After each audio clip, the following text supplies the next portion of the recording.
Hello, friends. Welcome in. It is just after high noon. May I be the first to say a good afternoon to you, or the second. Now that we have Jay Harper doing the top of the hour news, I'm typically the second person to say good afternoon on these visits together on the Matt Murphy Radio Show on Super Talk 99.7 WTN. Happy to have you with us one way or the other.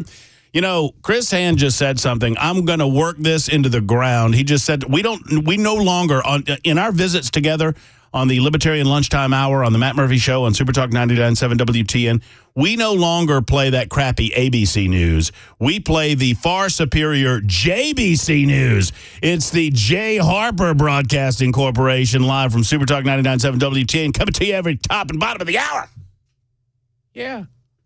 I thought you were going to do something in there. I was setting up for it. I thought you were going to do a dun-dun-dun or something. I was thinking of it, but I was like, I kind of want to see what Jay says. So, well, I mean, no, he's busy. No, look, the guy gets off the air. You know what he does? He gets off the air. He takes about a 30-second pause to reflect on how awesome the newscast was, and then he begins preparing the next awesome newscast at the bottom of the hour. That's what he's doing. Yes, I am. You know, I'm feverishly typing away here. That's what. Yes. Looking for the keyboard across the mic. That's right. Looking for the latest news. I love it. I absolutely love it. Well, it's good to have Jay Harper back behind the glass. I'm saddened to note that we have no Headless Bell today. He is off, but we do have a fine replacement in the form of Mason Fleming, who has just completed 3 hours of what I'm certain was talk radio excellence on the Chris Hand Show on Super Talk 99.7 WTN. It was a good show. It flew by, which is always a good sign. It's always a good indicator. Absolutely. Sure. Well, I certainly hope this one does as well. I hope you're able to spend every moment of your afternoon with us, at least until 3 o'clock and beyond. Brian Wilson is with you from 3 until 7 after we complete our duties around that time on Super Talk 99.7 WTN. Lots to get into. Let me get the pleasantries out of the way if I can. For those of you watching on Super Talk TV, you'll see I'm well coiffed as we continue Locks for Trump. It's day 114. I hope this is taken off. Who's sporting their locks for Trump? I know I am. Day 114 of refusing to have a haircut until we have a new president-elect of the United States of America. That's either going to happen on November 6th, my haircut, that is, on November 6th of this year, or who knows when. And I am banking on November 6th of this year. So Locks for Trump 114. It's day 597 of the proceedings today, and it is Monday, June 24th, 2024. It's debate week, and everyone's excited about that. Also, between Friday and now, we have some confirmation that Donald Trump has, in effect, selected his vice presidential candidate. At least that's what he says. He said it last week during an interview. I think it was on Friday. He indicated that he had selected the person, but he had not even told them yet. He has told no one. Now, one wonders if that has not changed over the course of the weekend, and one wonders if the plan is not for Donald Trump to make that announcement during the presidential debate, which I think would be pretty sweet in and of itself. We're going to talk about that over the course of the next 30 minutes, maybe 45 minutes or so, because I had an instant and interesting Twitter poll that I put up on our Twitter feed regarding the vice president of the United States and the possibilities of who or whom the person might be as selected by Donald Trump. More on that coming up in just a moment. To remind you, we've got Jack Johnson, if you weren't listening during the cross. Senator Jack Johnson spearheaded the effort to pass Senate Bill number, 1 and 2, I guess. It was Senate Bill 1, House Bill 1. It eliminated the ability for Vanderbilt Medical Center and any other organization in the state of Tennessee to perform gender-altering, what I would refer to as gender mutilation surgeries, what some would say is what we used to call sex change operations, or the preliminaries involved in sex change operations, what advocates call gender reassignment, which doesn't make any sense because your gender is not assigned. Your gender just is what it is. It's not like somebody decides. It's not a tote board. You know, they don't track the babies through the hospital and, okay, you'll be male. Okay, you'll be female. Okay, you'll be male. Okay, you'll be female. It is a biological fact that you're born a certain way. And if you do anything to alter that, then you are changing the sex and gender of an individual involved in that. So we'll talk about that with Jack Johnson at 1:05 this afternoon. We'll check in briefly. I think Dan Mandis did this morning. I'm not sure. I missed it if so, but I had scheduled to do the same. We're going to take a quick check-in with Michael Patrick Leahy of the Tennessee Star to see where those guys are with regard to his efforts to see the quote-unquote Covenant School Manifesto released. I know Brian Wilson's done a lot of work in that regard as well, and so we'll do that at 2:35 this afternoon. You on the phones all day at 615-737-9986, 617-9... let's do it right, Murphy. 615-737-WWTN. You can also join us on the membersnutrition.com super text line if you so desire, and if you are shy and don't want to make that telephone call. Kathy says, Matt, we all know that Bella's off. You don't need to tell us that. He is off work, Kathy. My apologies. I should have said the complete sentence. 7104 says, I'm on day 42, no haircut. Come on. Let's make this a movement. Let's grow our hair for Trump. I mean, he grows his hair long for us. I mean, you don't get that swoop over, comb over thing overnight, people. Mason sporting the U.S. pest protection headgear now. I like that, too. Yeah. Hair was a little funky, so I was like, I got a hat. Let's wear them. Let's wear a sponsor. Those are for most of your. Are you a big head? Yeah. Oh, I have a massive head. But that fit, that looks good on you. It fits well. Yeah. It's comfortable. Yeah. Not too tight, not overbearing. I find the truckers, the trucker hats provided by U.S. Pest and some other businesses, they work well for me. Bell Case still can't wear them, or at least he says. He says. I just don't think he wants to wear them. I don't know if he's a hat guy. I don't think he does. You know what I think he does wrong? I think he tries to poke his ponytail underneath it. You got to go. You got to go through the loop. You got to go through the loop. Yeah. If you got the ponytail, and maybe you don't want to do that because you think that's girly or whatever. But if you are sporting the ponytail and you wear a hat, you got to go through the loop. Yeah. You know what Dan says? Hashtag trendsetter, baby. Got to pop it through the loop. Without comment. So I heard Mandis, and I mentioned this to Chris. I was picking on Chris about it. Mandis and Chris talking about deciding over the weekend what they're wearing on Thursday. Yeah, they're perfect styles. What are we wearing for the? I'm going to give them. I'm going to give them a little bit of a pass because I imagine this is more than anything their respective wives making the decision. Oh, you're going to be out. Oh, absolutely. Okay, we need to go ahead and figure out what you're wearing. Mine has given up on that way long ago. She buys the stuff, but then I do the mix and match thing. I try to do right by her and by you, because you guys have to look at it. But yeah, Thursday, very excited. An event at Hop Springs Brewery, which is not an easy word for me to say. It's easier for some than others, and for me, it's always been a trouble word. Hop Springs is in Murfreesboro, and we invite you to come out and see us. It's a debate watching party, so Brian Wilson will be there. He'll do his show. And if you've ever been, it's one of these indoor-outdoor event venues where they have the roll-ups, and I don't know if those will be up or down or what. There's an inside area and there's an outside area. They call it the overflow area, but if you open those doors, it's a great venue. I think as long as once we get to sunset, we'll be all good. Might be a little bit warm on the outside starting at 3 or 4 o'clock in the afternoon. But one way or the other, there'll be plenty of libations for you, adult or otherwise. We'll have a lot of fun. Brian will be there, as I mentioned, from 3 to 7. I think we'll do an hour of great radio from 7 to 8 o'clock, and then the debate starts at 8 o'clock, which will be obviously broadcast on site. We will not be broadcasting the debate on Supertalk 99.7 WTN because it is a CNN exclusive, although they're starting to offer this to other networks, apparently. There are rules based on what those other networks can do, but apparently you'll see the debate on certain other networks if they arrange an agreement with CNN. We're not that friendly with CNN, so we'll just wait for the next debate around. I think that we have access to that because that debate will be on ABC. One way or the other, it's a big week for the state of politics and the United States of America. And we will discuss this hour. So I asked a question on social media over the weekend, and if you're not following me on the X machine or the other socials, I invite you to do so. I primarily reside on the X machine. It's a cesspool. It's everything wrong with social media, and by extension, everything wrong with the world. There are a lot of trolls and garbage people spewing out garbage and nonsense, and it's just an absolute sewer-infested, disturbing place to be. And I love it. So find me at Matt Murphy Show and join me there at Matt Murphy Show. I try to clean the joint up from time to time.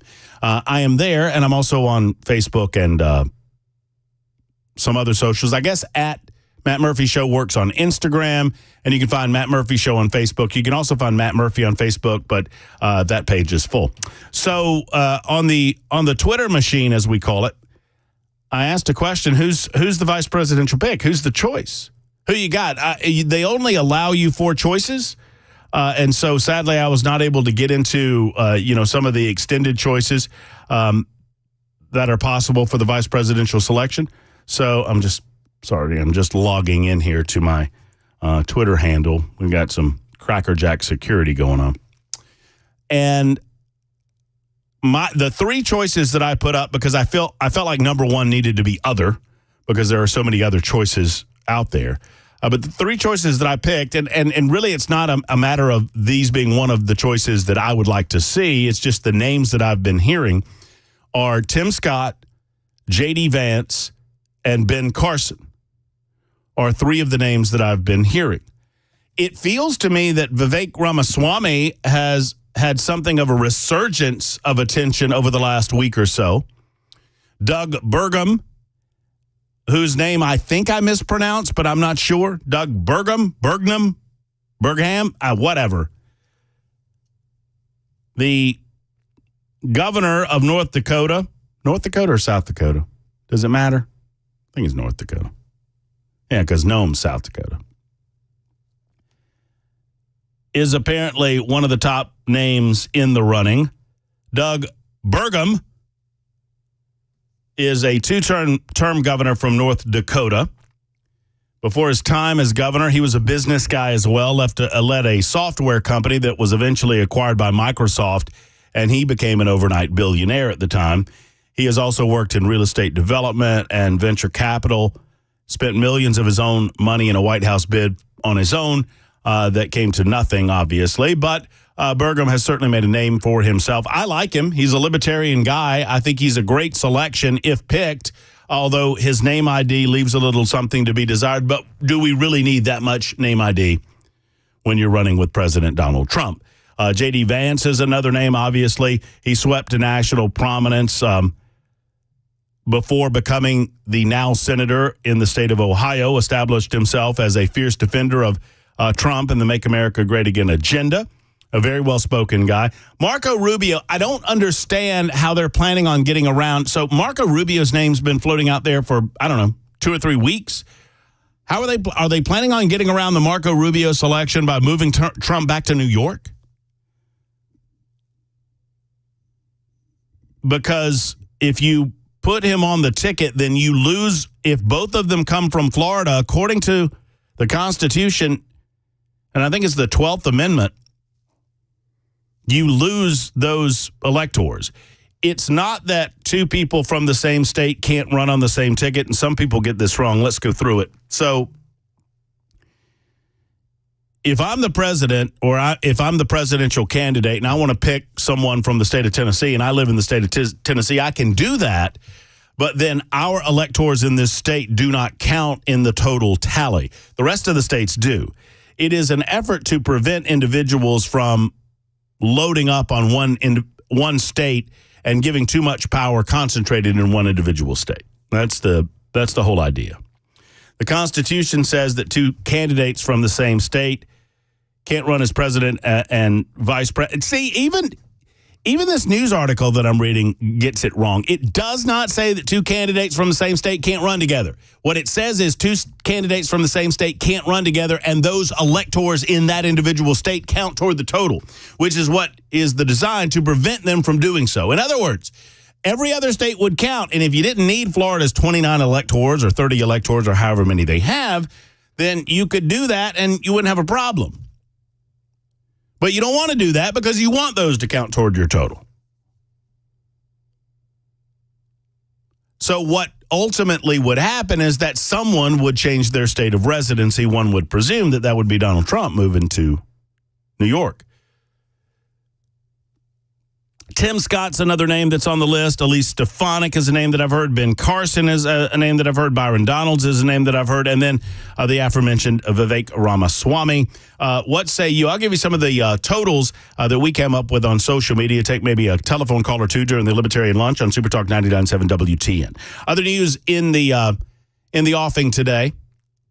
The United States Supreme Court has decided to take up a case that will hear the Biden administration's challenge to a Tennessee law, this state's law, banning gender transition procedures for minors, inserting itself for the first time in the heated public debate surrounding the government's role in protecting children from experimental procedures and what I would classify as permanently life-altering gender mutilation procedures that come with lifelong medical consequences. The Supreme Court announced on Monday, today, that it will hear U.S. versus Skermetti.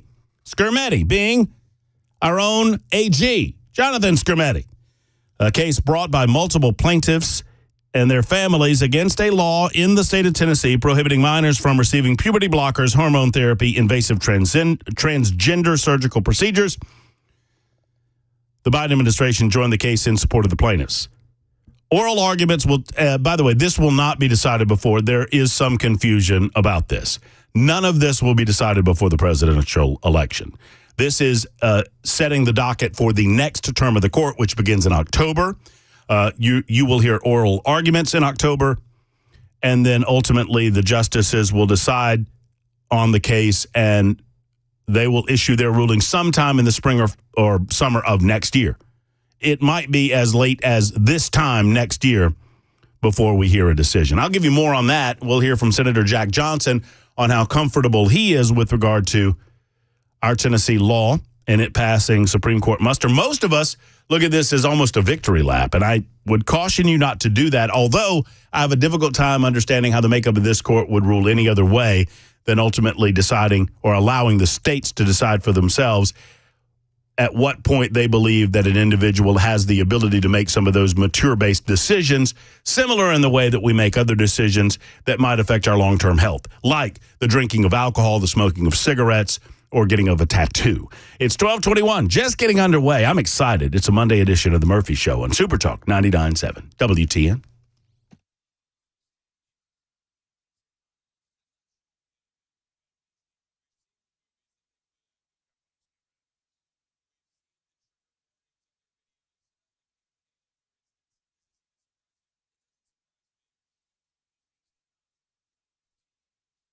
Hey, friends, it's Matt Murphy. Kraft Body Scan has an incredible deal that is still going on for yet another week, and it's pretty special, folks, and I'm proud to tell you about it. You know, Kraft Body Scan understands that you need to get inside of your body before you feel symptoms to make sure everything's going right. You know, you like to check under the hood in your car. When you get an oil change, you do other things to make sure everything's running properly. Well, with your body, what about an opportunity to get a CT scan at Kraft Body Scan? It's non-invasive. You don't have to have anyone to recommend this for you. Like, you don't have to go to a general practitioner in order to get this scan done. All you have to do is call and make the appointment. And when you do, for $99, they'll give you a couple's heart and lung scan. That's a couple's heart and lung scan, meaning you and your significant other can go and make sure that everything's all right. Make sure that you check under the hood before you feel symptoms, because oftentimes when you feel symptoms, something's been going on for too long.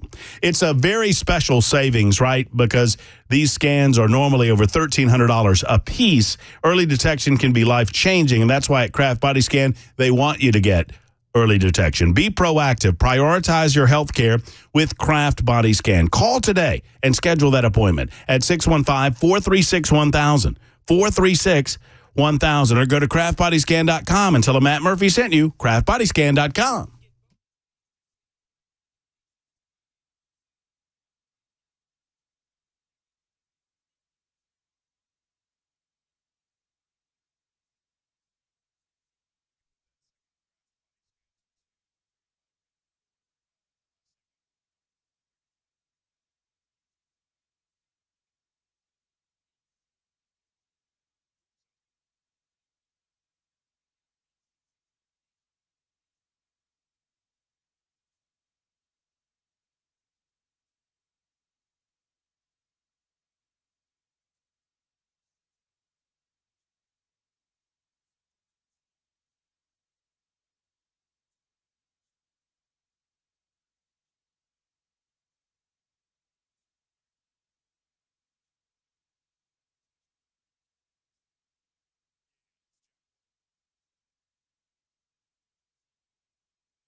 The investigation into the New Mexico wildfires is ramping up. And later tonight, Tennessee Vol baseball fans will either be ecstatic or crushed. We'll have those stories at 12:30 on Super Talk 99.7 WTN. You know, I'm not trying to rub it in. Thank you, Jay Harper, for the tease there. I'm not trying to cast aspersions. I'm not trying to be that guy. I'm not trolling anybody.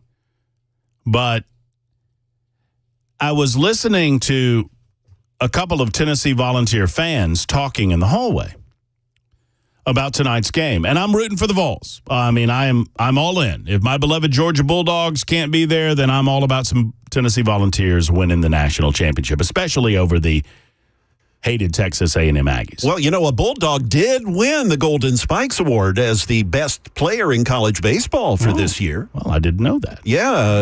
Yeah, Charlie Condon, excellent. sophomore that just 37 home runs, 443 average. Crazy. 443? Yeah. My goodness. That's good. I think that's good. Yeah, from what I hear, that's decent. Pretty good. Yeah, but, that's decent. But here's the question, Jay. If you're a 25-year-old Vol fan, if you were born in 1999, 25 years old, a grown man or woman, is this not the biggest victory in your lifetime? I mean, maybe outside of, I guess, Pat Summitt probably won a couple of national championships in basketball during the early 2000s, I bet. I don't know that, but I bet it. But tell me, for a 25-year-old fan, what bigger moment has happened in Tennessee Volunteer athletics? Yeah, that's true, because the college football championship was in 98, right? Right. Yeah. T. Martin. Yep. Led that team. So, I just, you may have a good point. I would just say, obviously I'm not discounting. Pat Summitt put, the Tennessee Volunteers basketball program is still considered to be the bluest of the blue bloods because of Pat Summitt. So I'm not taking anything away from that. But I would just suggest that this is a bit, you Vols fans already know it. But it's a pretty big moment for Tennessee Volunteer athletics. And good luck to you tonight as you take on the Texas A&M Aggies. One game to hoist the trophy. That's pretty cool. 615-737-9986. So it's a big moment this Thursday, too. Joe Biden's team has insisted that the mainstream media tote the water for them with regard to setting the bar as low as humanly possible as to his performance level Thursday night. So much so that the suggestion's been made that if the man can stand on stage, complete sentences, and not fall over, that it's a victory for Joe Biden. Well, Team Trump has pushed back on that narrative, so much so that I think it's broken above the waterline, and that's a good thing. We're going to talk about that in just a moment. Before we do, though, I want to finish up this thought on what's going to happen at the Supreme Court level coming up this coming fall and next year. So Tennessee passed SB 1, as it was called, after an individual, a whistleblower at Vanderbilt Medical Center, informed Matt Walsh of the Daily Wire of some procedures that were going on under our nose and behind the scenes and unbeknownst to the majority of the state of Tennessee. The General Assembly responded accordingly, and they barred all procedures regarding gender reassignment or sex change operations or puberty blockers or hormone therapy, invasive transgender surgical procedures. All of these things have now been blocked by Tennessee law. Now, I asked the question last week before the Supreme Court decided to take up this case, by what mechanism are we making sure that Vanderbilt isn't doing this anymore? It's a sincere question. You think to yourself, well, Murphy, the law was passed, so of course they're not doing it. Well, a law was passed in Texas a year or so prior to Alabama's law going into effect. And at Texas Children's Hospital, 2 whistleblowers alerted Christopher Rufo, an online commentator, that those procedures have continued. And they use HIPAA laws as a way to prevent the authorities from discovering that the procedures are happening. So my question is, pardon me for not believing them at their word, But if I have an example of quote-unquote medical professionals already performing these types of surgeries that are against the law in Texas, who's to say they're not doing it at Vanderbilt? I have no information that they are. I'm just asking a question. Because they think they're doing something noble. Many of them think they're doing something righteous. Believe it or not, they do. Let's talk about it on this Monday edition, Super Talk 99.7 WTN. Right now, it's time for JBC News.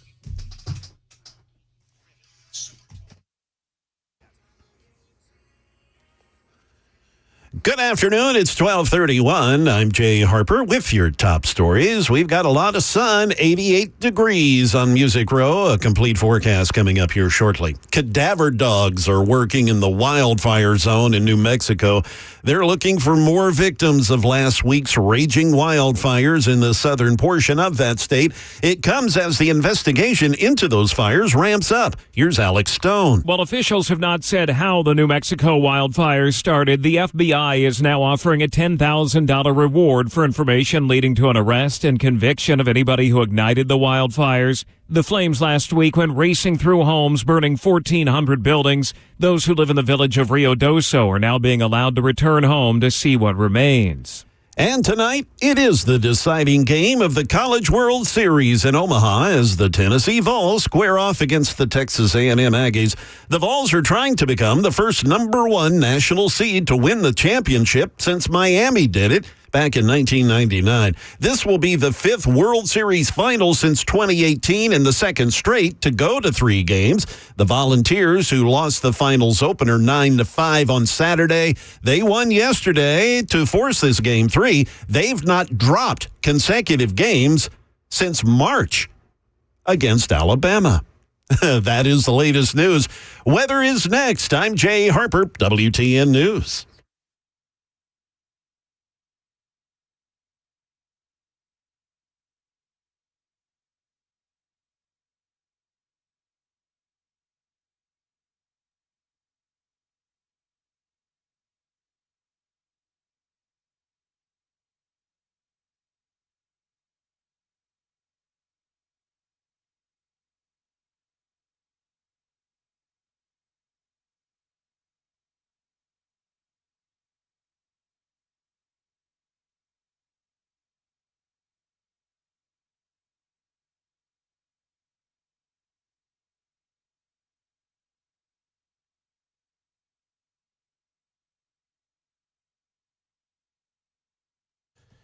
Hey, friends, Matt Murphy for the Dr. Gill Center for Back, Neck, and Chronic Pain Relief. You've heard me talking about them virtually since I got to Nashville because I sought them out as soon as I came to Nashville. I had lower back pain that had persisted for years and years. I don't think about that lower back pain anymore. I don't think about my upper back pain at all.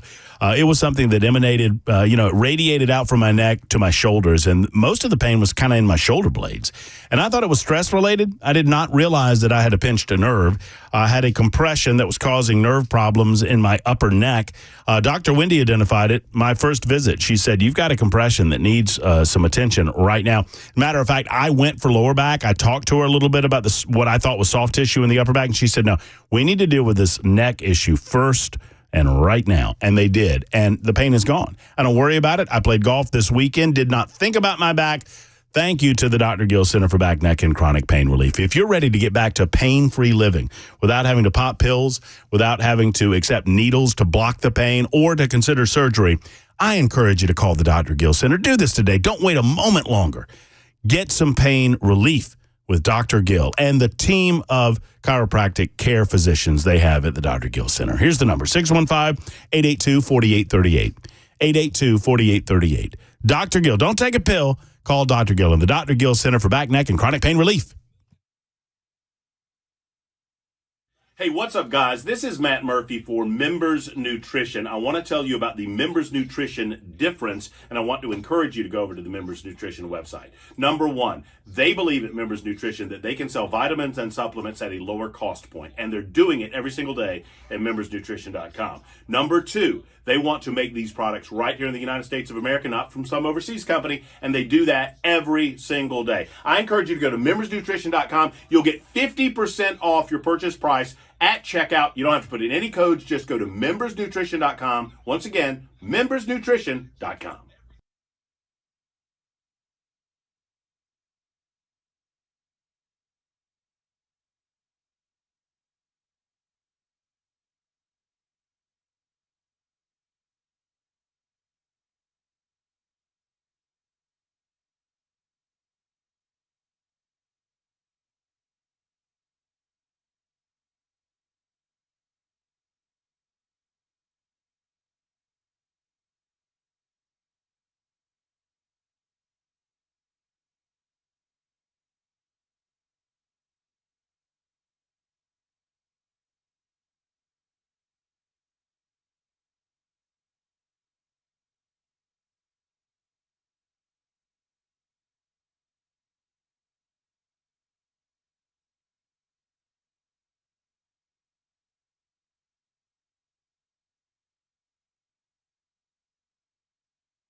Hey, it's Super Talk 99.7 WTN. What are you guys doing? How's it going out there? Hot? Well, it's summertime. Ought to be hot.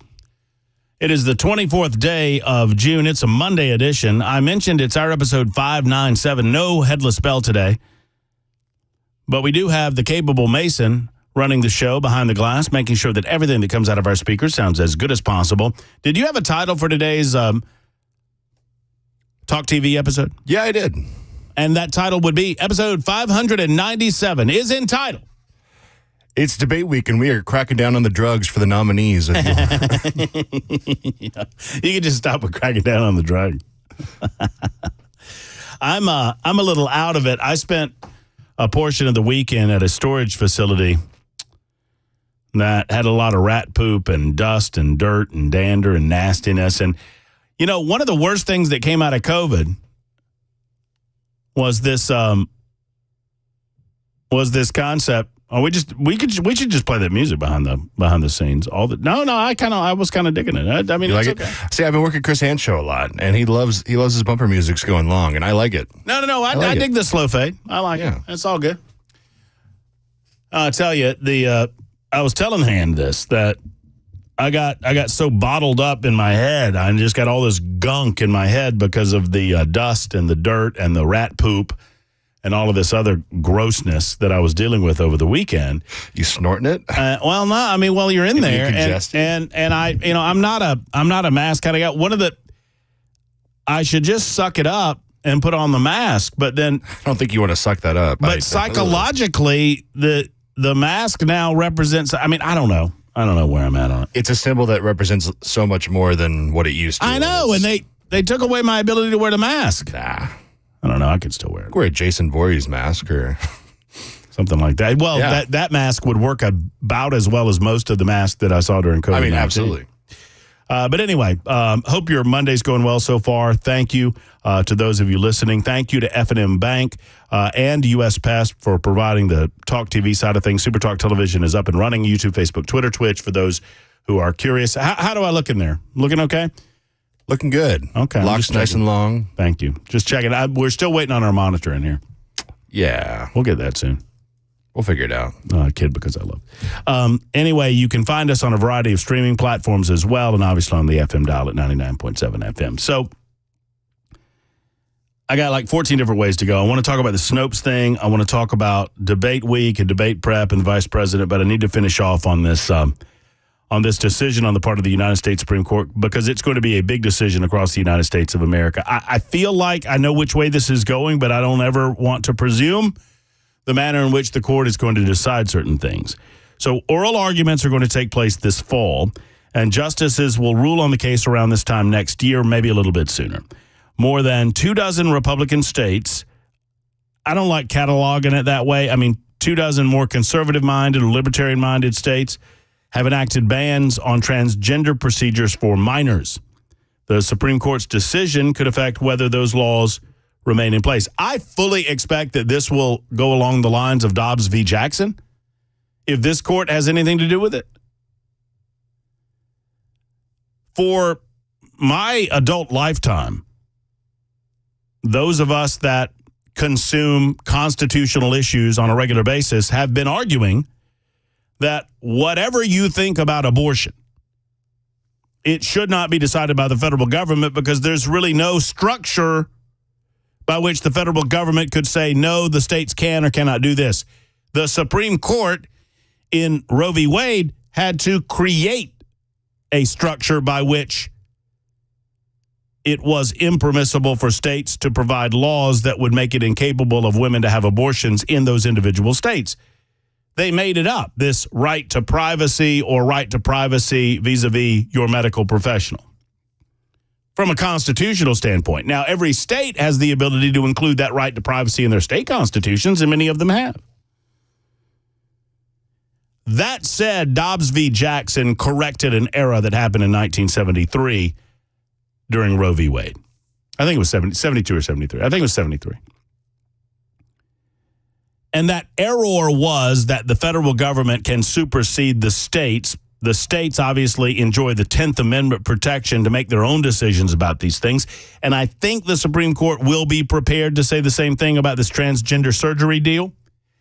Now, many of us would love to see an out-and-out ban nationwide because I do believe that it is effectively child abuse. And there are, for those minority of individuals that are going through these procedures that have legitimate gender dysphoria, I understand it happens. I understand that it exists. No one on this radio show, certainly not this host, I'm not denying the medical reality that sometimes wires get crossed and things exist in our society that need to be dealt with. But those pale in comparison with the woke or society or cultural atmosphere that surrounds the desire to solve all of one's issues by changing one's gender when hormones can kick in and things can change from day to day, week to week, month to month when you're dealing with teenagers or even sometimes as young as 10 or 11 or 12 years old. But it is left up, should be, from a political perspective, left up to the states individually to make these decisions. That's the argument that will be presented before the court. So the Sixth Circuit Court of Appeals last fall upheld the Tennessee ban, and a similar law passed in Kentucky, which passed over the veto of Democrat Governor Andy Beshear. Andy Beshear wants to cut on kids, but whatever. The panel ruled that Tennessee and Kentucky's laws banning transgender procedures do not violate laws preventing discrimination on the basis of sex. What? So the other side is arguing that because these people are a different sex than they were born, that's a ridiculous art. I mean, it's absurd. Most mainstream medical associations strongly support gender transition procedures, despite risks surrounding the procedures. They followed the lead with the World Professional Association for Transgender Health. Internal documents released earlier this year showed that that organization recognized that gender transition procedures are experimental and that children opting for them are unaware of the lifelong medical ramifications of the treatments. Of course they are. I mean, I could go over some of it, but I would be embarrassed to do so.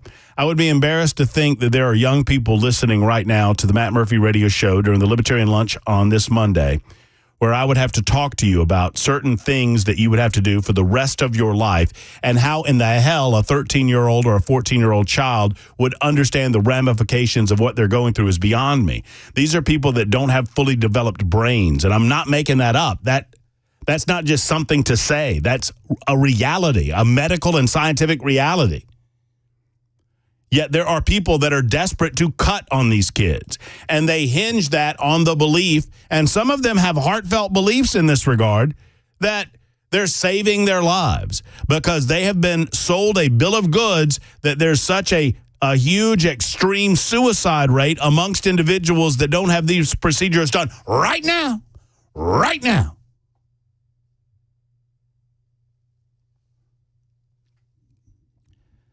European nations who were doing this before America have now scaled back on the ability for minors to receive these transgender procedures after reviewing, well, science. According to the UK's National Health Service, they commissioned a review of the science that was submitted in April. Dr. Hilary Cass noted, quote, the remarkably weak evidence in support of gender transition procedures in her report. The World Health Organization noted in January the evidence to support minors receiving gender transition treatment is, quote, lacking.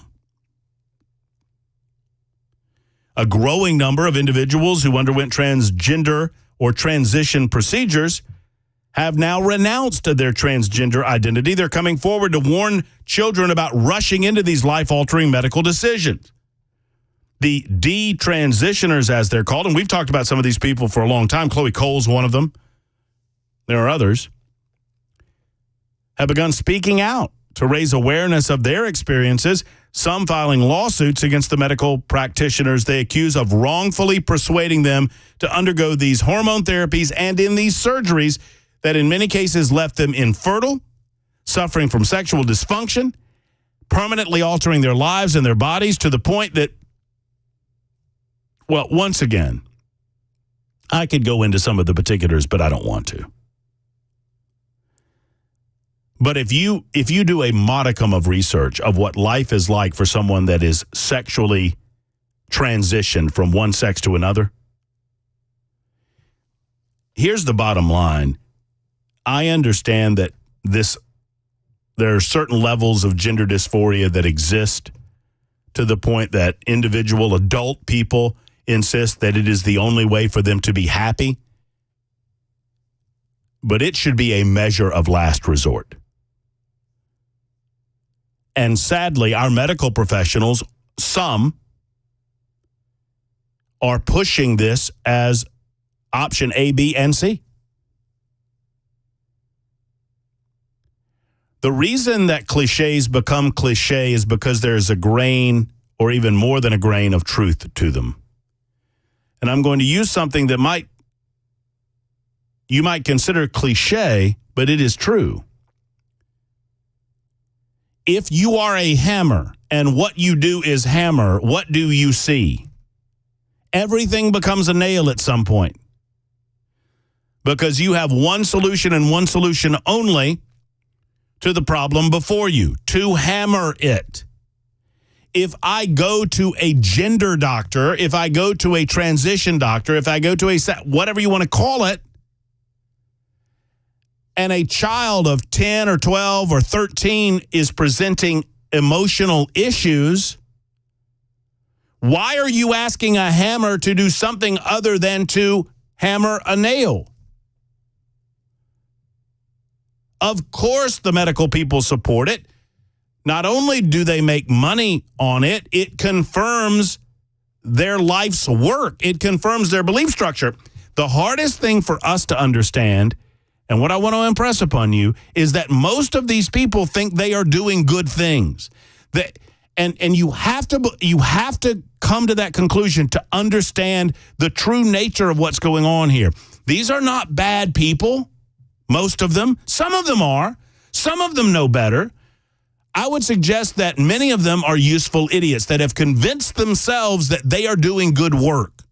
They've convinced themselves that they're on the right side of history here. And they are not. They are mutilating children. But many of them think that this is the right thing to do, that they're saving lives. They've bought into this false narrative that this is the only way to save children's lives. You might recall that last year, a whistleblower by the name of Jamie Reed, who is a woman who identifies as, quote, queer, sounded the alarm about rushed gender transition for patients at Washington University's transgender medical facility in St. Louis, Missouri. That warning pushed Missouri to pass legislation banning transition procedures for minors. We also know several whistleblowers at the Texas Children's Hospital indicate that they're still performing the procedures, even though that it is illegal in the state of Texas. And so it leads me to ask you, how do we know that Vanderbilt is not doing the same thing? If these folks believe they're doing the right thing, why wouldn't they violate the law to do it? If you understand, like I do, that many of them have bought into this narrative, that this is the way to go, that cutting on people is the way to do it, cutting on minors is the way to do it, that this is the only way to save these kids, why wouldn't they violate the law? Why would they listen to what the Tennessee General Assembly says? And the question then is, what are we doing to check behind Vanderbilt Medical Center to make sure that they're following the law? And I'm sad to tell you, not much. There is no mechanism under the law for anybody to check that Vanderbilt is following the law. The only thing that we have, I'm telling you folks, listen up. The only thing that we have is their word. What did that get the Children's Hospital in Texas? We'll speak with Senator Jack Johnson about this just after the top of the hour on Super Talk 99.7 WTN. Heavy conversation for this Monday. It's 12:52. Your calls, 615-737-9986. I invite all comers. welcome in. You can also text us on the membersnutrition.com super text line. It's the Matt Murphy Show on Super Talk.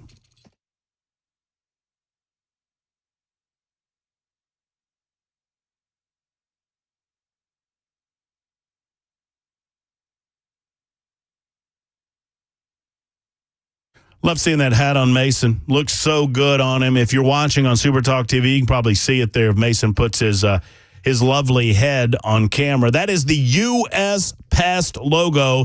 U.S. Pest believes in helping protect you, your family, your health, and your property. They offer full-service pest control. The purpose of pest control?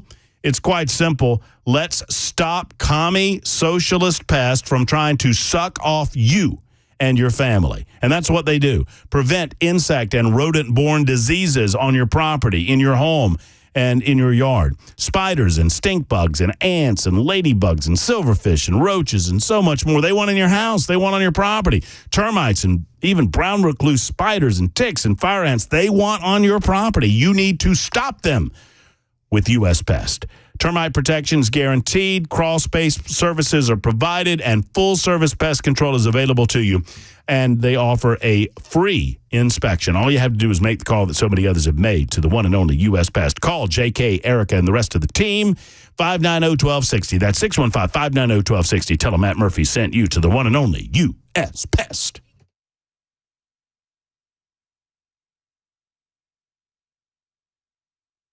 Hey, it's Dan Mandis, and I am so glad that California Closets has fixed my closet catastrophe. After exact measuring and planning, they came over and got to work.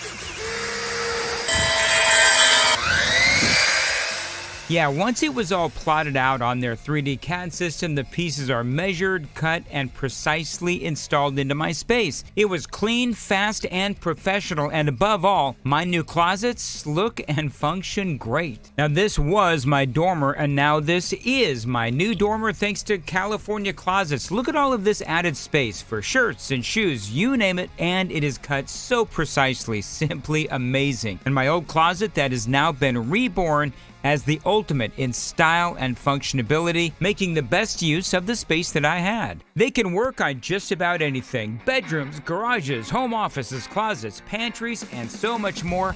Find them online, CaliforniaClosets.com, and see what they can do for you. You can schedule a free design consultation. Mention my name, CaliforniaClosets.com.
Good afternoon. It is 1 p.m., and I'm Jay Harper with your top stories. Boy, do we have a lot of sunshine. It's 89 degrees on Music Row. A complete weather forecast is on the way.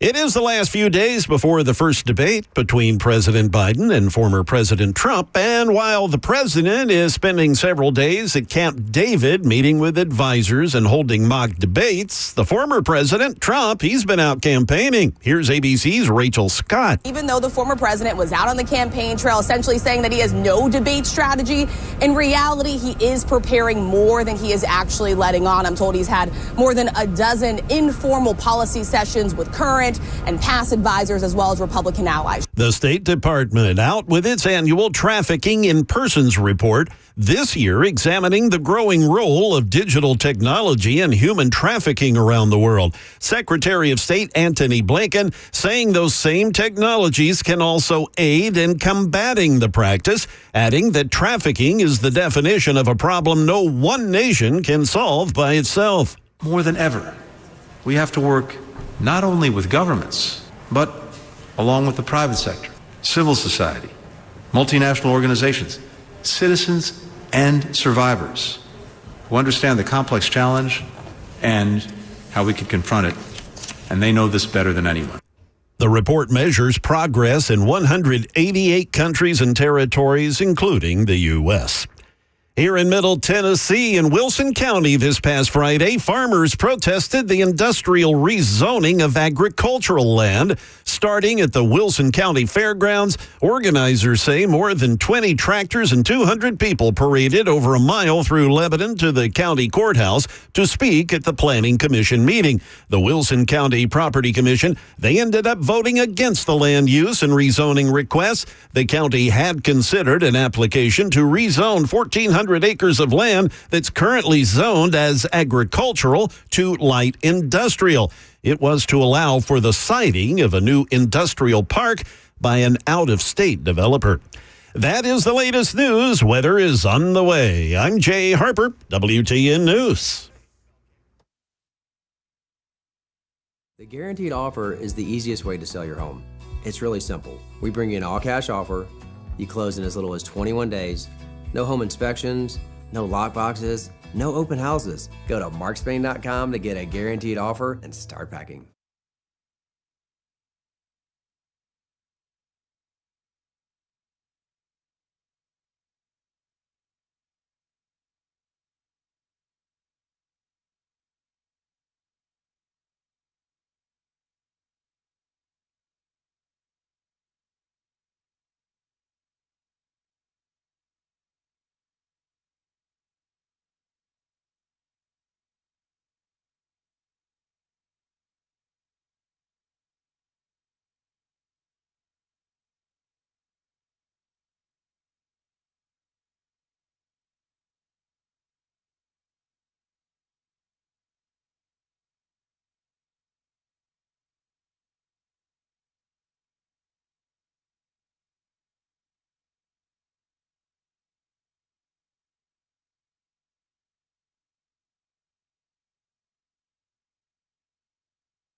Hello, friends. It's Matt Murphy for the Glock Store. If you've not been to the Glock Store, I strongly encourage you to make your way out to Air Lane Drive, just off of Elm Hill Pike, and see everything the Glock Store has to offer. I know I've been many different times, not only for purchase, but also for training. I've done both. If you've not visited, then you really should. You're missing out, especially if you have any interest whatsoever in finding yourself with a Glock, because I have several, and Glock handguns are in abundance at the Glock Store. You might expect that. It's the reason that they call it the Glock Store. If it has anything to do with the Glock, anything whatsoever, you can bet it's on the shelf at the Glock Store. If it's not there, it's likely in the warehouse. They make their name on the ability to provide these performance parts for you at a moment's notice, and they'll put them on your Glock as you wait. Installed for free. Of course, they have incredible and comparable shooting ranges as well, the Shoot 270 shooting range, and they have other handguns, other long guns.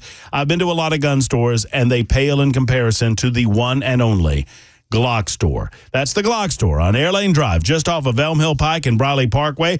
Go to glockstore.com or shoot270.com for more information, and I'll see you at the Glock Store.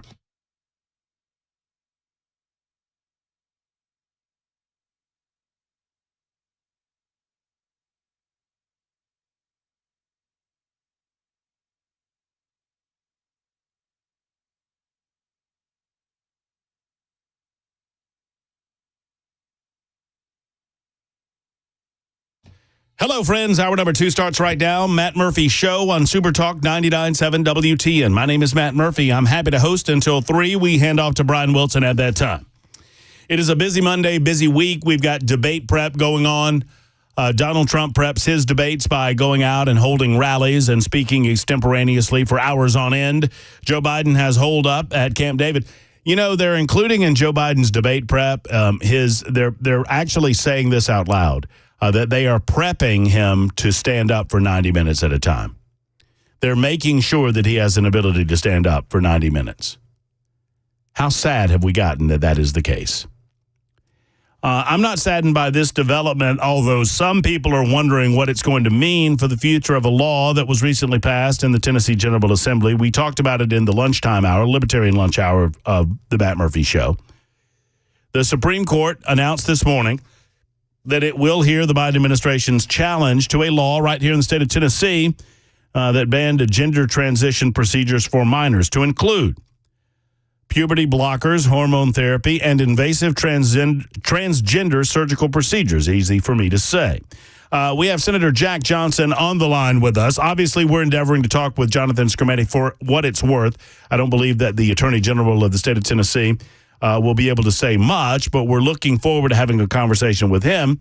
And we are proud to have Senator Jack Johnson, who spearheaded this effort and was the sponsor in the Tennessee General Assembly Senate of the legislation in question. And he joins us today on the Matt Murphy Show. Jack, thanks for being on with us. How are you?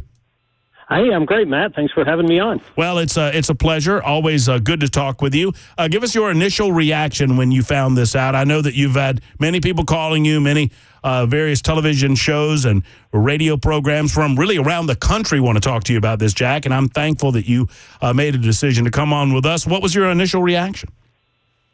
Well, Matt, you know, it's in some ways it's not unexpected. When we crafted this legislation basically a year and a half ago, well, almost 2 years ago, when we found out about what was happening at a prominent medical facility right there in Nashville, and we started working on this legislation. My good friend, the House Majority Leader, William Lamberth, and I started working on this. We knew from the outset that this was legislation that, if passed, would probably face legal challenges. And in fact, it did. We had a federal district court judge that enjoined our law and prohibited it from going into effect. That decision was reversed by the Sixth Circuit Court of Appeals. They reversed that district court decision and allowed our law to go into effect, and it is, in fact, the law of the state now. And now the plaintiffs in the lawsuit appealed that decision to the United States Supreme Court. We found out today that they granted cert on that and will take up the case, as you have accurately reported. So it's not largely unexpected, but in a lot of ways, I'm very grateful. I'm very grateful to the Supreme Court for taking up this important issue. You know, Matt, I think we're up to 25 states now who have passed some version of this legislation to prohibit these practices from taking place on children. And some of the laws approach it from a different legal scenario, different legal approach. We work closely with our Attorney General. We work closely with our legal staff at the General Assembly to craft a law that would be defensible. And so now we've reached that point. The Supreme Court is going to hear it. Quite frankly, I'm humbled.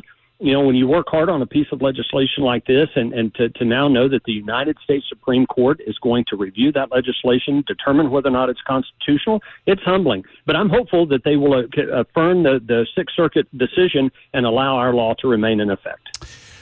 We're told that the case before the court will hinge on whether the law, and I'm quoting here, unconstitutionally discriminates against transgender youth on the basis of sex and interferes with a parental right to make private medical decisions for a child. I mean, I'm not asking you necessarily to defend the law that you saw passed, that you were a part of passing, but what is your response to that concept? I mean, for me, for those of us who support the legislation and have from the beginning, it seems a no-brainer that this would be a state decision as to what is and is not permissible involving a minor, particularly in a case where one could make the strong argument that these irreversible decisions amount to what is child abuse, regardless of what a parent says about it. In other words, we don't allow parents to make decisions about whether or not children can drink alcohol. Does that interfere with a parental right to make private decisions about how to raise their children? So just what is your response to this argument that it is somehow interfering with a parental right? Well, you're right. That's really the crux of the matter. And as I've said from the get-go, and I very firmly believe that when I say we, the state of Tennessee, the General Assembly, the governor, the state has a compelling interest to protect children.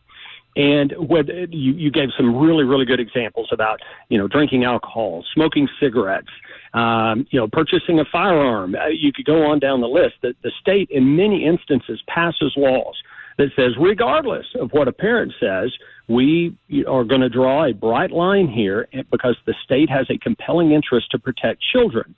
And I firmly believe that we have a right, as this legislation does, to create a prohibited medical practice in the state of Tennessee. That's a common term to say that doctors are prohibited from performing these procedures because they cause irreversible harm. And by the way, that's backed up by volumes of medical research from other countries, other states. You can talk to any number of medical professionals, and they will agree that this is not the way to treat these instances of gender dysphoria, gender confusion, whatever the case might be. And so I very firmly believe that the state does have the right, under the 10th Amendment, under state sovereignty, under federalism, to set these types of policies. And other states can have a different policy if they want. But in the state of Tennessee, overwhelmingly, the people of Tennessee, overwhelmingly members of the General Assembly, the governor, this legislation didn't just pass narrowly. It passed overwhelmingly in the state of Tennessee by duly constitutionally elected representatives of the people. And the people, overwhelmingly support this legislation. So the people of Tennessee have spoken. Their elected representatives have spoken. The governor has spoken by signing this legislation. And I'm hopeful, and again, I say this with respect and humility towards the Supreme Court, I'm hopeful that they will see likewise and see that we did this because we think it's in the best interest of children in the state of Tennessee, and we have a compelling obligation to do what's best for kids in Tennessee. So back us up, Jack, for just a second and help us understand how we got here, because this is a relatively new situation, not only in our state, but around the United States of America. We saw some of this going on in Europe 10 years ago or so. They're a little ahead of the curve, which is why you see so many of those countries shutting down any allowance of any minors to receive some of these gender-altering, sex-altering surgeries. But, it was kind of a process. Why did we need, for those who maybe weren't paying attention a couple of years ago, why did we need SB 1 to begin with? Well, you're right. There was discussions and there were talk about these kinds of procedures taking place, and it's kind of one of these situations where you think, surely this isn't happening in Tennessee, and then we find out that a prominent medical facility, Vanderbilt University Medical Center, had a clinic dedicated, a specific clinic dedicated to these types of procedures, both the medicinal, and we're talking about two different things. We're talking about surgical procedures, and we're talking about these very harmful medications that block puberty and block the normal development of a healthy child. And our legislation bans all of that. And we found out that not only was it taking place in Tennessee, but in fact, Tennessee had a very active clinic that was utilizing these methodologies on kids, otherwise healthy kids. And so you remember back a couple of years ago, it made a lot of news. And Matt Walsh, I'll give him credit. Matt broke the story on it. Yeah. He sure did, and the Daily Wire and others. And, of course, when something like that happens, it's how the process works. We started getting calls. I was mortified. Other members of the General Assembly were mortified. And so Leader Lamberth and I, the House Majority Leader and I, got together and said, we need to craft legislation to stop this. And it's not an easy process. We didn't just willy-nilly pull out a piece of paper and say, we're going to do this. We consulted with medical professionals. We consulted with attorneys. We looked at other states and what they had done. There had been attempts to ban this in other states, and and versions of the laws that some other states had passed had been enjoined. So we had to work with our legal folks to be very thoughtful, very methodical about doing this, because I want what's best for kids. You want what's best for kids. We all do. And I recognize that there are kids that go through a very difficult time, some more than others, with their body and the development of their body and questions. And I get that. And my heart breaks for those kids. And we love them and we want them to get treatment. But by and large, the vast majority of medical professionals will tell you it's a psychological issue that should be treated with therapy and sometimes intensive therapy. But let's don't make decisions that are irreversible by removing body parts or prescribing medications that have irreversible effects that can render these children infertile, make little girls unable to have babies at some future day, make little boys unable to father babies at some future day. Let's don't do things that are irreversible. When you turn 18 and you want to go down that path, you're an emancipated adult, and more power to you. But when you're a 14, 15, 16-year-old little boy or little girl, we don't need to be making these decisions. And so there was unanimous, well, not unanimous, but overwhelming support for that. We're very thoughtful and methodical, came up with good legislation. We passed it, and it's gone through the legal system. And now, as we found out today, the United States Supreme Court will be reviewing that legislation. I know that there are some that are trying to make political hay on this issue, and I just want to ask you to clarify it, because you were there during the entire period when, I guess in 2021, HB 126 was passed that did certain things that would prevent medical professionals from offering puberty blockers and certain hormone therapy for prepubescent minors. And that was at a time, I suppose, when you didn't believe that these things were necessarily going on. And SB 126 obviously didn't go far enough, which is why it necessitated Senate Bill 1, right? You're correct. My good friend, Senator Farrell Hale, he's the Speaker Pro Tem of the Senate. He was a leader in this subject matter and sponsored legislation in 2021, I believe is when it was. And he was on the forefront of this issue and making sure that especially these younger kids were not being prescribed these drugs. We did not know at that time the scope of the problem, and that it was almost becoming common for doctors, certain doctors, and including right in Middle Tennessee, to utilize these drugs for kids at older ages that were suffering from gender dysphoria. So you're right. We passed that legislation, and then a year later, or slightly over a year later, whenever it was, we found out that we had a much bigger problem on our hands. And, of course, Senator Hale from Sumner County, he was a prime co-sponsor of Senate Bill 1 and House Bill 1, and was instrumental in helping us get that passed. So that's how the process works sometimes. We don't know necessarily the scope of the problem, but we found out, and we took decisive action, and we put a stop to it in Tennessee. I mean, do you think the criticism's fair then? I mean, obviously he's involved in a primary. I'm not asking you to get into that, but some of his detractors are saying that Senate Bill, that you guys should have seen that Senate Bill 126 didn't go far enough at the time that it was passed. I mean, is that a fair criticism, or do you feel like that's Monday morning quarterbacking? No, it's absolutely Monday morning quarterbacking, and I'm happy to attack that head on. That's a lie. That is an absolute misrepresentation of what took place and an absolute misrepresentation of what Senator Hale was trying to do. He was cutting edge at the time. It's very easy 2 years, 3 years later to look back and say, you should have known what was happening. Well, we didn't. When we found out, we took decisive action. So what's being said about Senator Hill is an absolute lie. It's an absolute misrepresentation of where he is, where his heart is. And quite frankly, I'm disgusted by what some people are saying about his record in Sumner County. That's another issue, but I'm happy to address that head on. No, and I'm certain that it will come up over these weeks that are leading up to the primary elections. So let me focus in. You mentioned Vanderbilt Medical Center, and you know, my concern, and there's only so much that you and the General Assembly can do before you hand off to law enforcement. So I'm not faulting anybody in the General Assembly. I think SB 1 is a good bill, but because we're dealing with medical procedures, there's only so much we can do. And what guarantees or assurances do we have that Vanderbilt Medical Center is currently following the law as set down, as passed by the General Assembly, and as signed by the governor? I mean, what assurances can you give to the citizens of the state that you believe that Vanderbilt Medical Center is, in fact, following the law? I I think we lost Jack. Jack is way away from us. Wait, hold on. Let me see. Jack, I think I got you back. I think accidentally someone hit the button in there as he's not paying attention. But anyway, Jack, I got you back. So Okay. what's I don't know if you heard all of my question, but I did. Yeah. I mean, what can you say? I mean, there's only once again, I recognize there's only so much we can do, and sometimes you need people that are going to inform law enforcement if something's going on that shouldn't be. But what do you say to that? Sure. So the legislation we passed has three prongs that I think should be highly effective. Number one, we created a prohibited medical practice, meaning a hospital or a physician, a facility or a practicing physician who violates this law loses their medical license.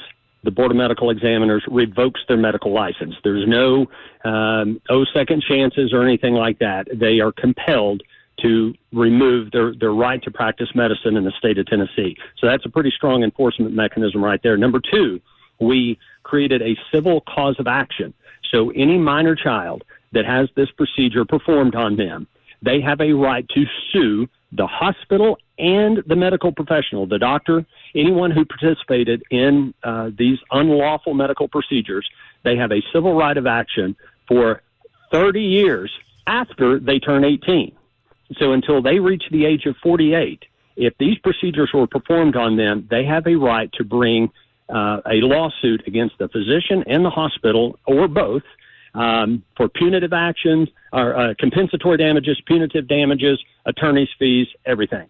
So if I'm a physician and I'm thinking I want to thumb my nose at this law that was passed by the General Assembly and signed by the governor, I need to understand that the individual I'm performing this on, if they decide it was a mistake when they're 20, 30, 40, 48 years old, they can come back and sue me. That's hanging over my head for a really, really long time, over 30 years.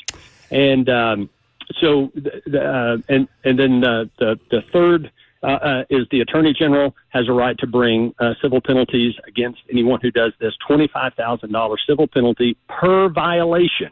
So any procedure, any drug that's prescribed, anytime you prescribe a drug, each one of those is subjects you to a $25,000 civil penalty. So those are three pretty strong enforcement mechanisms. Now, we talked a little bit off there about what was happening in Texas, and I'll look into that a little further.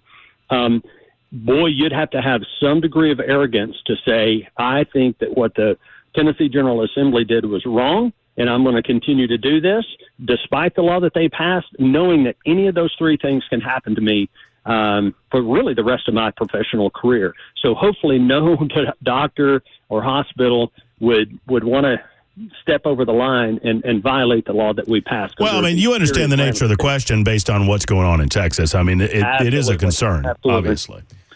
Well, absolutely. I agree completely. Well, look, one final thought, because this was asked of me on the membersnutrition.com super text line, and I don't know if you have this answer at your fingertips, but do you recall if there were exceptions? Because some are suggesting that there are certain puberty blockers that would assist in certain medical conditions beyond transgender issues. Are there any exceptions in the law for treatment of children that are otherwise healthy that need to be treated for these things? Absolutely there are, and there were fairly lengthy conversations about that. And the law specific to that, there is a condition called precocious puberty, where children, in a very unhealthy manner, develop puberty at an early age and too aggressively. And these drugs are used for that, and that is completely provided for in our legislation. Or there are otherwise medically necessary reasons to use these drugs, then the doctor can certainly do that. But if it is based on gender dysphoria, gender confusion, gender identity issues, it is prohibited. Jack, thank you so much. You're gracious with your time, and I appreciate you, and we'll talk to you again very soon. Take care. Have a good evening. Thanks, Matt. All right, take care. There's Senator Jack Johnson joining us for a few good minutes. It's 1:24. Your thoughts on that? 615-737-9986. There is a huge debate, and I don't pretend to be a part of it because I was not here, but I need to go back and listen to the testimony. Huge debate because Chris Spencer is taking on Farrell Hale right now. I'm going to get into that in a moment. I'm not afraid of that, and I'm taking calls on it. 615-737-9986. Super Talk 99.7 WTN.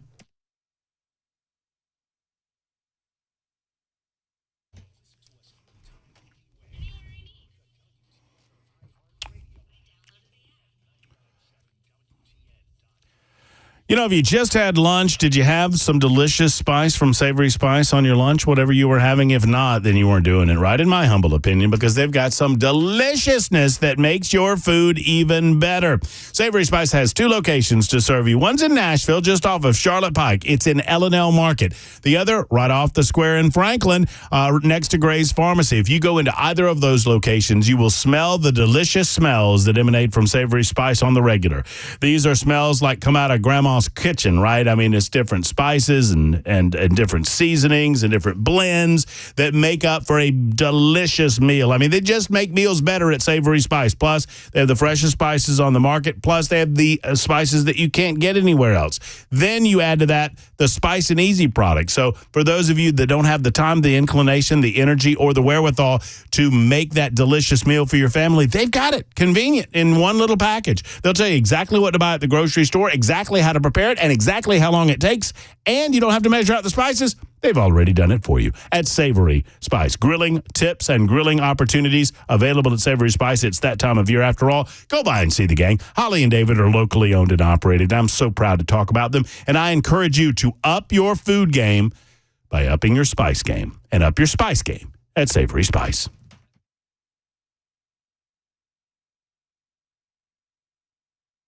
Hey, what's up, guys? This is Matt Murphy for Members Nutrition. I want to tell you about the Members Nutrition difference, and I want to encourage you to go over to the Members Nutrition website.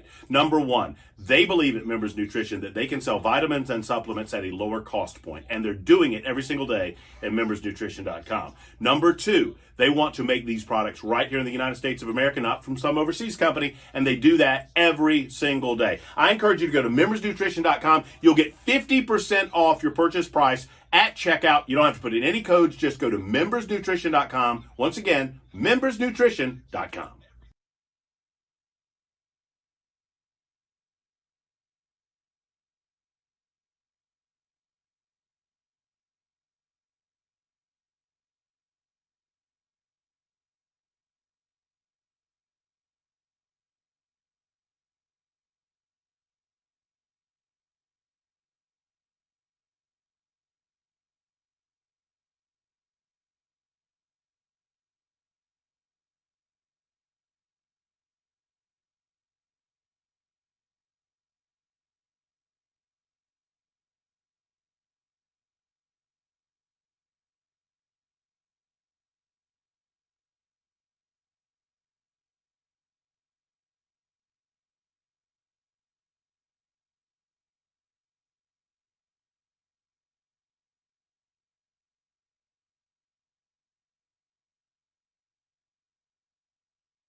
You just heard Matt and Representative Johnson talking about this issue. Now we'll get the Tennessee Attorney General's take on that U.S. Supreme Court agreement to take on statewide bans on gender-affirming medical treatments.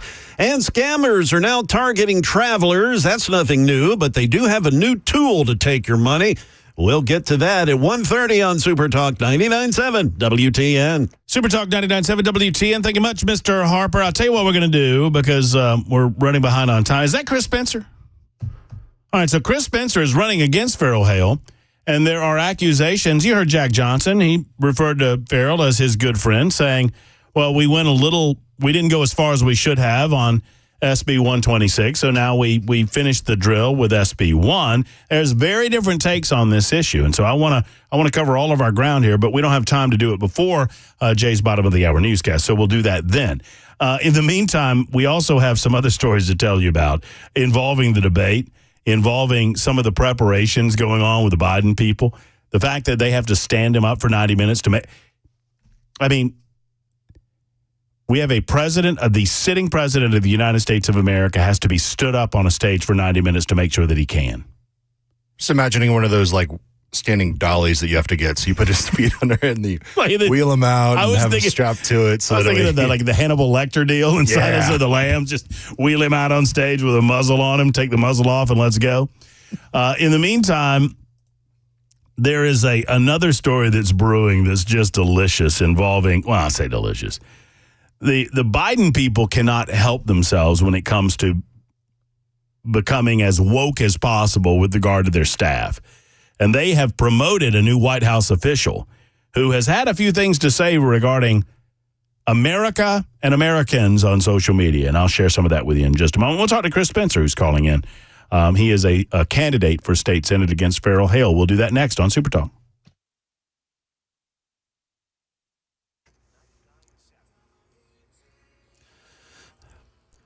Good afternoon. It's 1:31. I'm Jay Harper with your top stories. We've got sun, 89 degrees. A complete weather forecast is upcoming.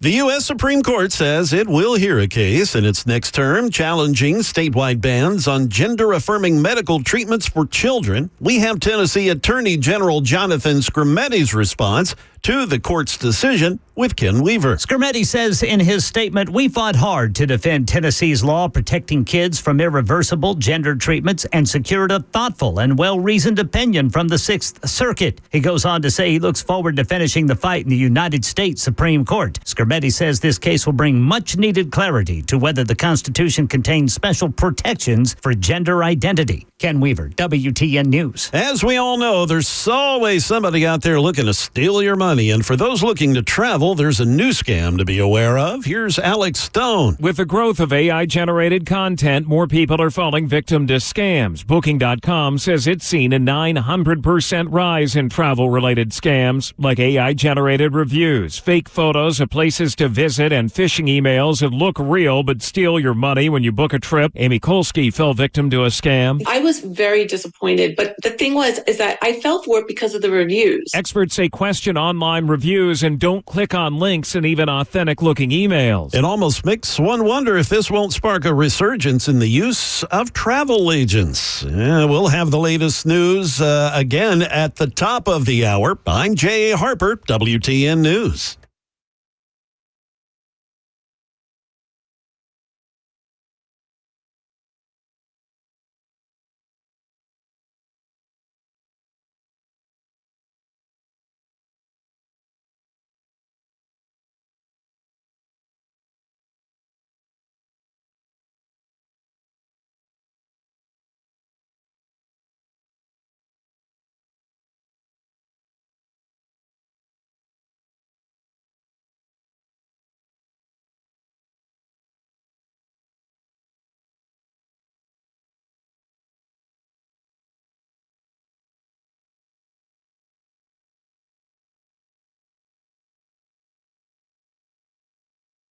Hey, friends, it's Matt Murphy to talk to you for a moment about USS, the company that you've trusted with your foundation, with your waterproofing needs for over 30 years now. Since 1994, they've been keeping homes stable and dry. And now I'm here to tell you about their mold treatment. That's right. USS wants to eliminate the mold in your crawl space, in your basement. Mold spores can cause problems, friends. They can travel up into the home, into the air that you breathe. They can turn your crawl space from a healthy space into an unhealthy atmosphere that can affect you and your family. So let's get it taken care of. Don't just treat the mold, though.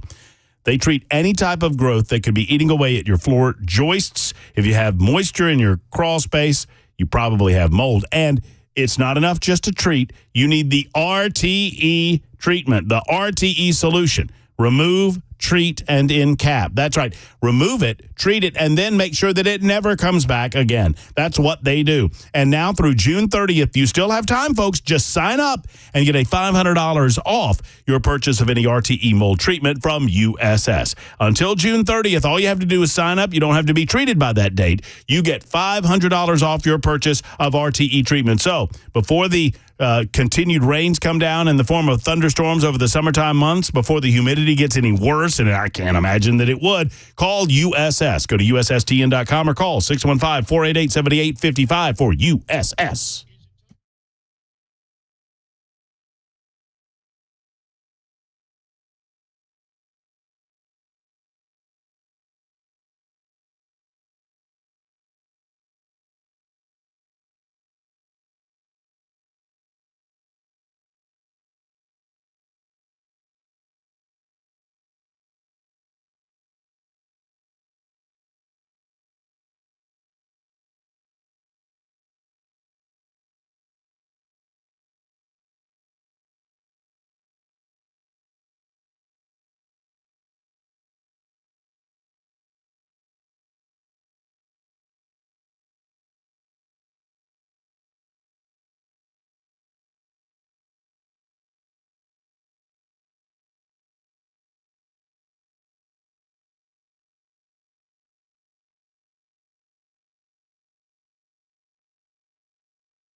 Super Talk 99.7 WTN. So when I first started this gig, believe it or not, I'm old enough to remember when we did talk radio without the internet. In other words, you grabbed the newspaper, you relied on news magazines and other electronics. Yes, I'm go back. What was that first thing you said? Before the internet. Yeah. Yeah. I don't know what else I said. News papers? Yeah. What? Sorry. Pardon me. I just need to.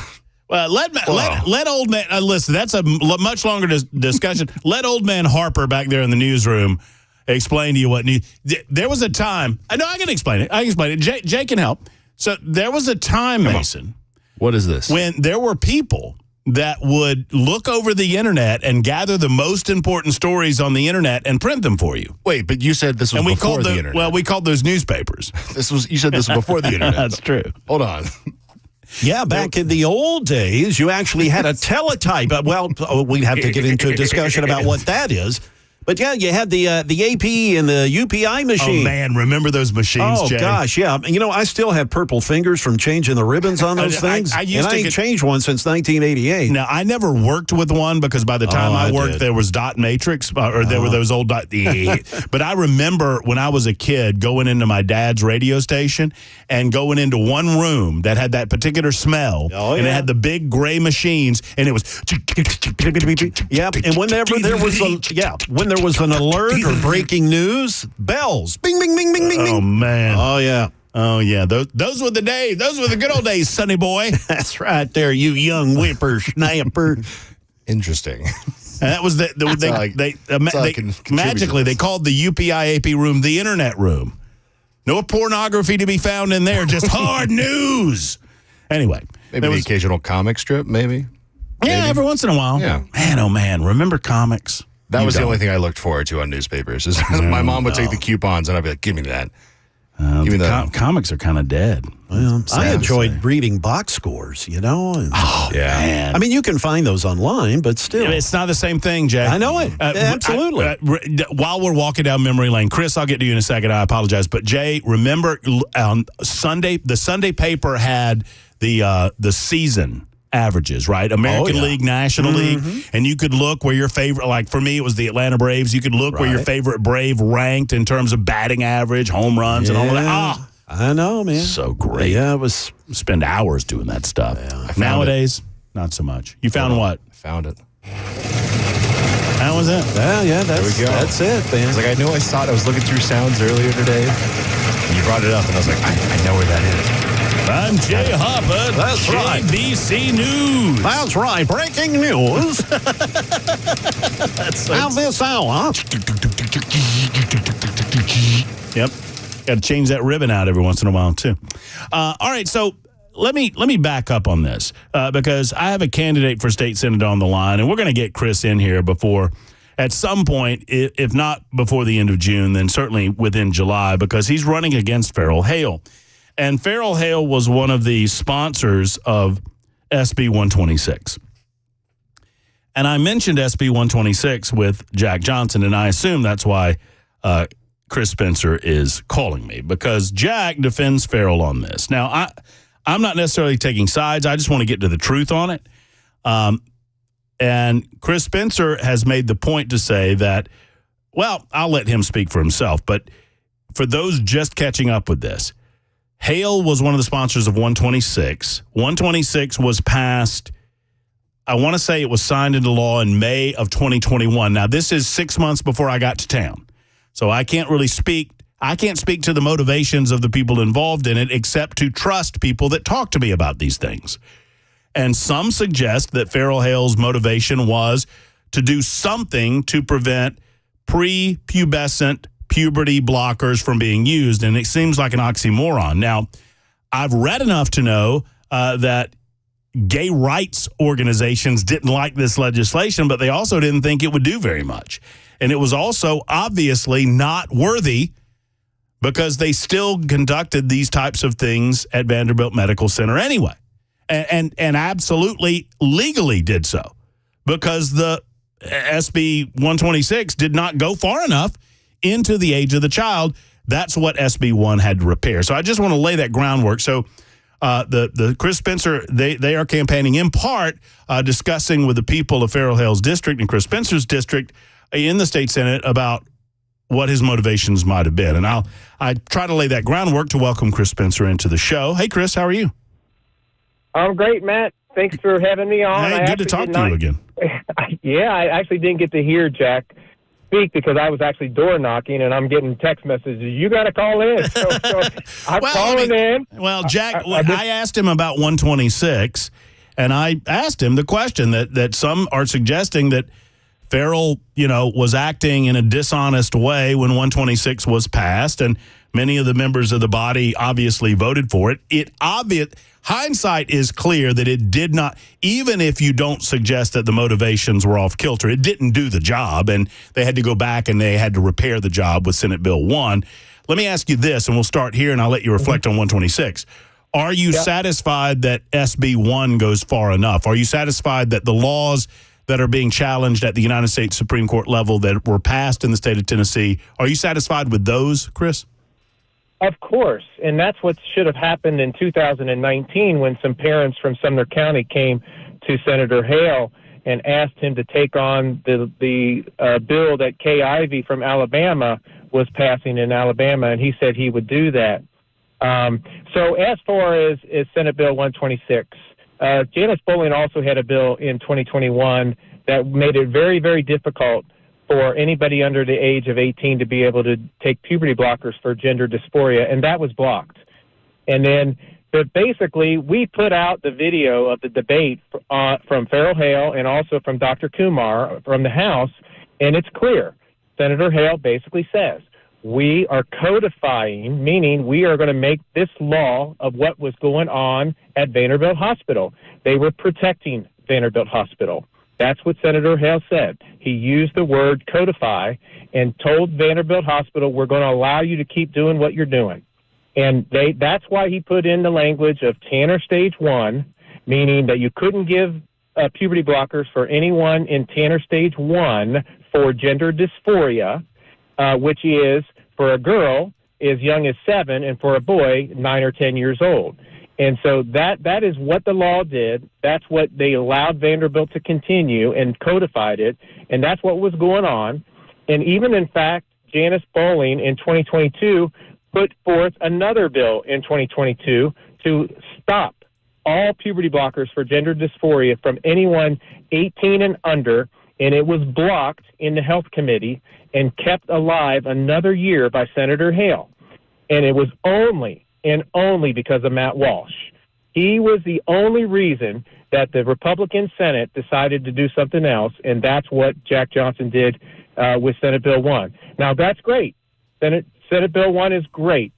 I don't know why they just couldn't admit that they made a mistake in 2021 and just quit running from this and keeping this in the eye of the public. All they had to do was apologize. We were wrong. Well, here's what I mean. If the facts as I understand them are correct, and I don't doubt some of the motivations from some of these players. I don't know Farrell Hale, and I've tried to call him, and I can't get him on the line. But hopefully we'll have him on before the primary election so he can speak for himself. That said, what amazes me is that enough people, like you just said, Chris, aren't willing to say, look, we had no idea this was going on at Vanderbilt.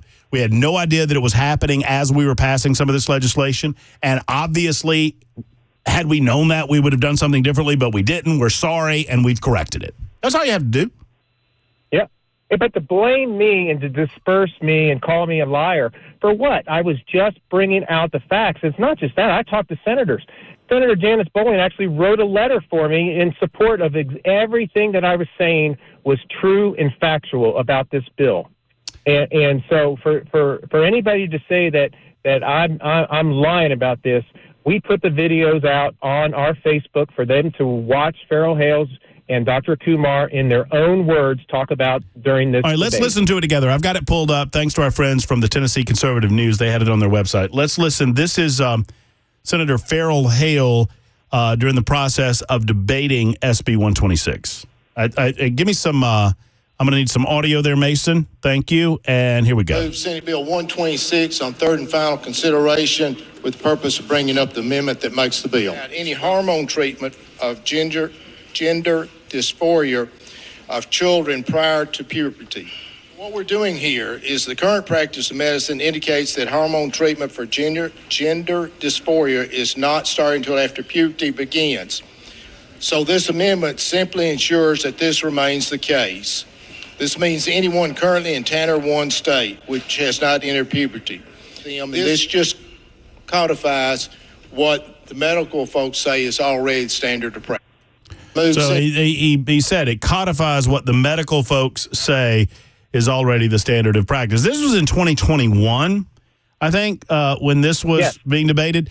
So I would assume, and I don't, it's dangerous to do, but I would assume that the people he's talking about were already engaged in this practice that none of us knew about until a year or so later when Matt Walsh uncovered it. That's correct. And you just listen to his same words. He was protecting what Vanderbilt was currently doing, and he codified it, meaning made it law. Well, they made it law, and that's what Vanderbilt came out and said, look, guys, we're only following the law of the state of Tennessee. Well, I don't know Hale, but I'm trying to figure out a way to give him the benefit of the doubt. I know you've done enough research, Chris, and you're running against him, and you feel like he knew what he was doing, right? I do feel like he knew what he's doing because he blocked it in 2022 when Janice Bowling tried to repeal it. Why would you block something that Janice was trying to repeal and do basically what Johnson's bill in won? Why would he block that and allow another year of this tragedy to be put on our children in Tennessee? I mean, so that shows intent for me. I'm sorry, but that shows intent. And only because of Matt Walsh did he decide to jump on board with Senator Johnson's bill. I mean, those are the facts. Well, I don't know why they're running for it. Well, I'm glad you called. I'm glad you presented your side of it. I hope that I can get the senator side of it. And I just want everybody to know, Chris has been available to me anytime that I've wanted to talk about this or any other issue involving that race. Senator Farrell Hale is welcome at any time he wants to come on this show and to answer to this quote of his and to answer some of these other accusations, and I'm willing to listen to his side of the story. I just want to make sure everybody knows that, and Chris knows that. And Chris, you've made yourself available for any conversation between the two of you. Am I not correct? Oh, yeah, I want to debate. I've been begging for a debate for I go on the enemies radio stations that are against me, but I still go on their show. I do. Well, I appreciate your availability. I appreciate you getting the message out, and I thank you for stopping by. Now, as far as SB1 going before the Supreme Court, it seems a no-brainer to me, Chris, especially with this court and Dobbs v. Jackson.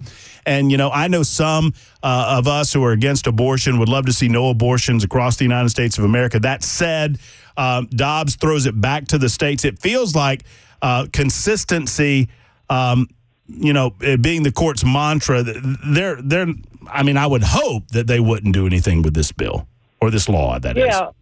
I mean, we have a conservative court. That's why we got the Dobbs case and we got Roe overturned. And honestly, this is why we should be having more action on illegal immigration as well, because we have a conservative Supreme Court, and we've done nothing on illegal immigration in 12 years. So that was the other reason I'm running. But yes, I think they will uphold this for 100%. We should not. We don't let these kids get driver's license until they're 16. You know, I mean, it just makes perfect sense. Well, and the only argument that the other side, sadly, the gender mutilators, I'll call them, their only argument is, well, you're interfering with a parental right to make these decisions for their own family. Well, we do the same thing when it comes to alcohol use. We do the same thing with tattoos. We do the same thing with a lot of different things that young people might come to regret later on in life or could have health consequences, and we're going to do it here too. Chris, we'll have you on very soon. I'll give you a call, and we'll talk about getting you in the studio, okay? Well, thank you so much for letting me be on. All right, no problem. This is Chris Spencer responding to, well, we had Jack Johnson on, and Jack is a defender of Farrell Hale, doesn't feel like they did anything wrong with SB 126. I would suggest that at very least you didn't go far enough, and you need to admit that. And the voters themselves can decide on motivations. The motivation seems to be pretty clear with regard to what Farrell Hale said while debating the bill, in as much as he said that the bill codifies what the medical folks say is already the standard of practice. And we now know the standard of practice was to engage in hormone therapy, puberty blocking therapy, and sexual reassignment surgery on minors in the state of Tennessee at the time that he said that. 152 on Super Talk.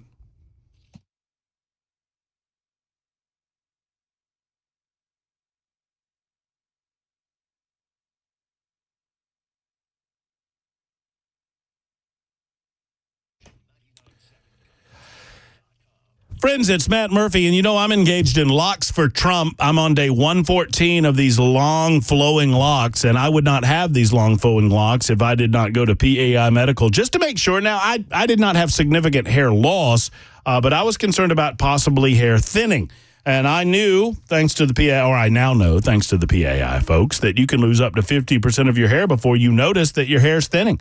I had a little thinning around the crown. I wanted to do something about it before it got worse, so I called We Grow Hair and PAI Medical. And they offered their exclusive hair restoration procedures that helped me. I'm getting the FDA-approved laser treatments that makes my hair look thicker and fuller and prevents further hair loss. You can see it for yourself. I mean, it's growing, friends. Whether you're just beginning to lose your hair or you've been losing it for a while, they have a solution for you at We Grow Hair. They also have their ARTIS robotic FUE hair transplant procedure. Results are guaranteed. You heard me, guaranteed. We Grow Hair. A free consultation is right around the corner. All it takes is a telephone call to 615-376-6010. 376-6010, or go to WeGrowHair.com. That's WeGrowHair.com. Hey, it's Dan Mandis, and I am so glad that California Closets has fixed my closet catastrophe. After exact measuring and planning, they came over and got to work. Yeah, once it was all plotted out on their 3D CAD system, the pieces are measured, cut, and precisely installed into my space. It was clean, fast, and professional, and above all, my new closets look and function great. Now, this was my dormer, and now this is my new dormer thanks to California Closets. Look at all of this added space for shirts and shoes, you name it, and it is cut so precisely, simply amazing. And my old closet that has now been reborn as the ultimate in style and functionality, making the best use of the space that I had. They can work on just about anything: bedrooms, garages, home offices, closets, pantries, and so much more. Find them online, CaliforniaClosets.com, and see what they can do for you. You can schedule a free design consultation. Mention my name, CaliforniaClosets.com.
Good afternoon. It is 2 p.m., and I'm Jay Harper with your top stories. We've got a whole bunch of sunshine, 90 degrees. A full forecast is on the way. A world-renowned surfer is dead, the victim of a shark attack off the Hawaiian Islands. Alex Stone reports. Tamayo Perry was famous around the world for his surfing, even appearing in movies like Blue Crush. Oh, it's pretty nuts.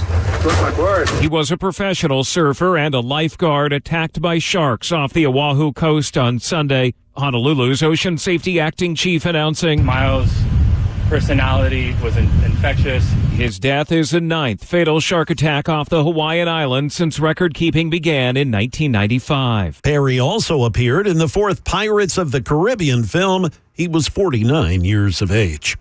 Back here in Nashville, a mother and father facing charges for what happened to their 2 children near Ellington Parkway and East Trinity Lane early Saturday morning. Channel 4 says the arrest affidavit shows it was the mother, 31-year-old Vicki Easley, who flagged down officers claiming she needed an ambulance for her children, ages 1 and 3, because they'd come into contact with cocaine. Medics arrived. They told police the 1-year-old had all the signs: elevated heart rate, enlarged pupils, extremely fidgety. Both of the children testing positive at Vanderbilt. Officers searched the couple's car and claimed to have found 2 baggies that tested positive for cocaine, which the parents claimed was not theirs. They said there had been a lot of other people in and out of the car recently, but they later tested positive and were charged with child abuse. Bond was set at $260,000. Ken Weaver, WTN News. It is the deciding game of the College World Series this evening in Omaha as the Tennessee Vols square off against the Texas A&M Aggies. The Vols are trying to become the first #1 national seed to win the championship since Miami did it back in 1999.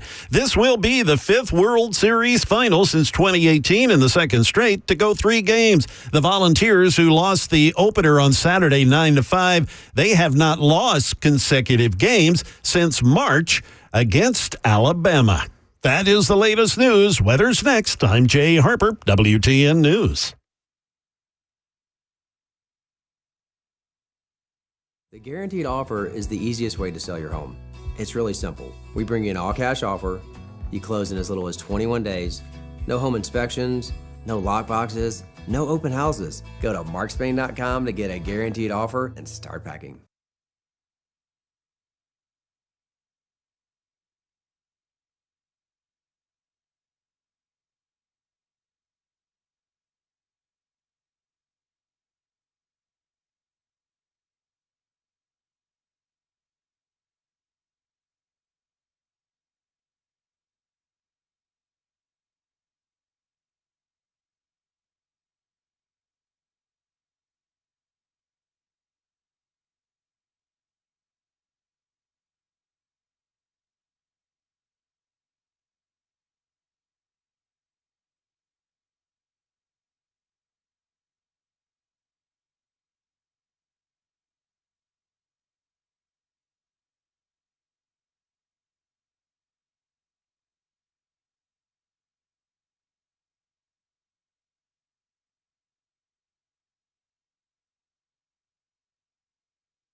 Hey, friends, it's Matt Murphy, and I am so proud to tell you about Paul Winkler and everything he does for all of his clients, including myself. Paul Winkler is your go-to guy when it comes to information involved in investment, and you need to know what you're doing.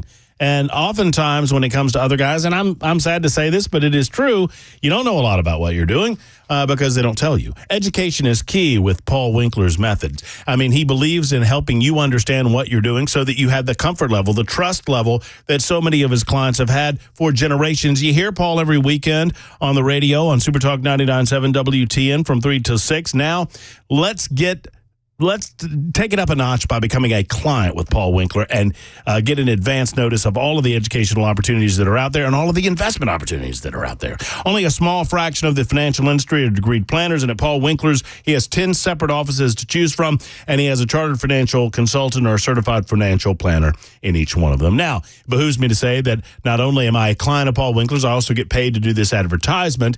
We are required to do that by the federal government, and Paul Winkler dots his I's and crosses his T's when it comes to those requirements. Beyond that, I love being a client of Paul's. He helps me, and I know he can help you. 615-851-1950 or go to paulwinkler.com. paulwinkler.com.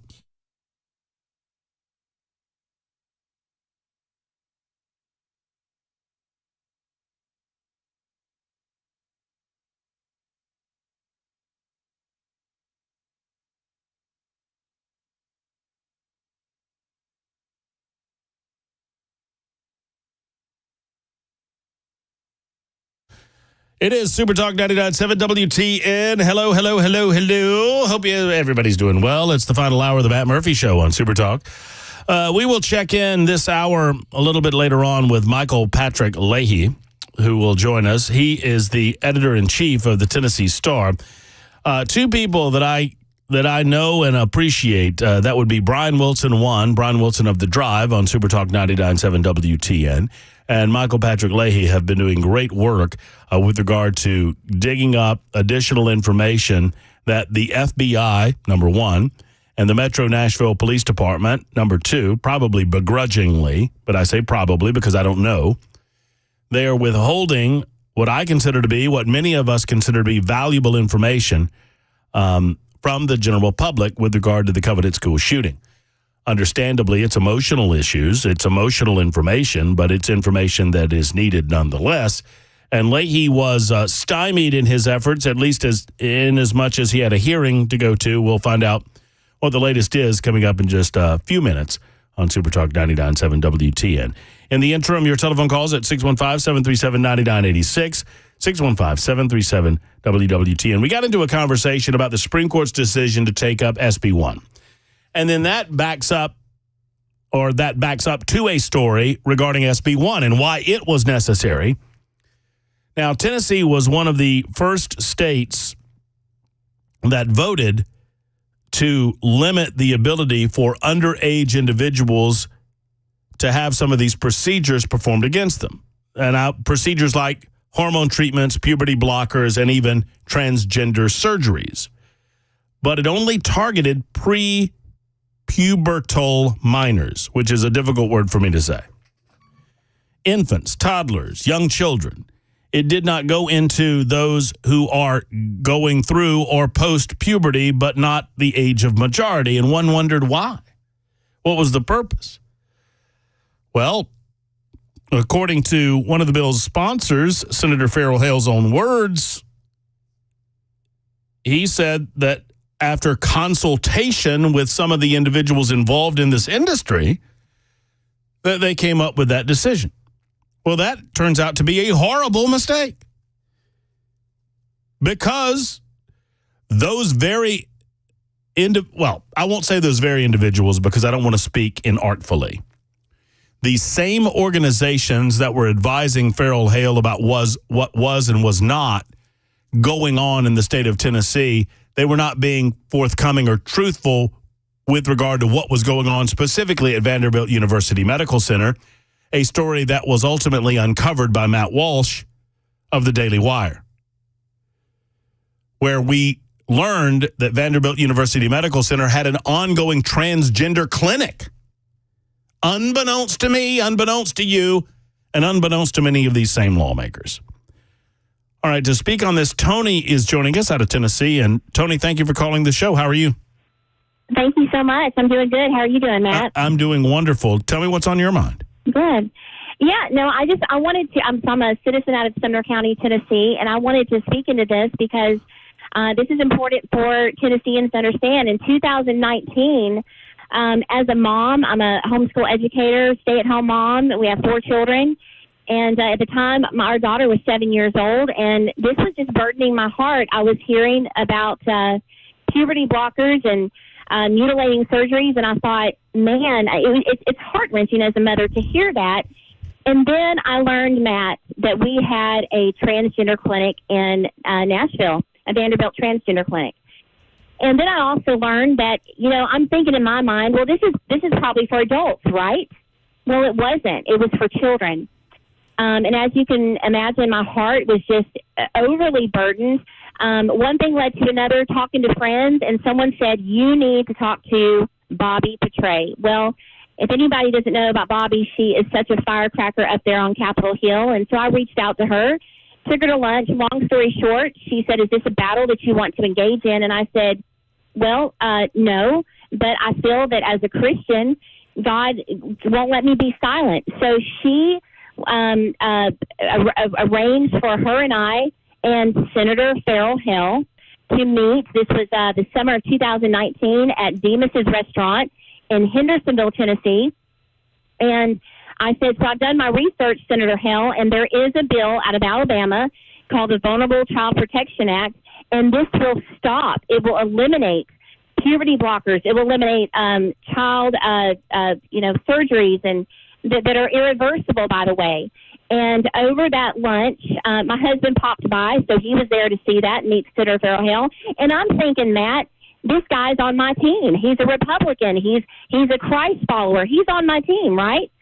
And he said, well, Tony, he said, I want the bill. Don't tell anybody else about this bill. I will sponsor this bill. And I'm thinking, well, okay, great. This is easy. Okay, wonderful.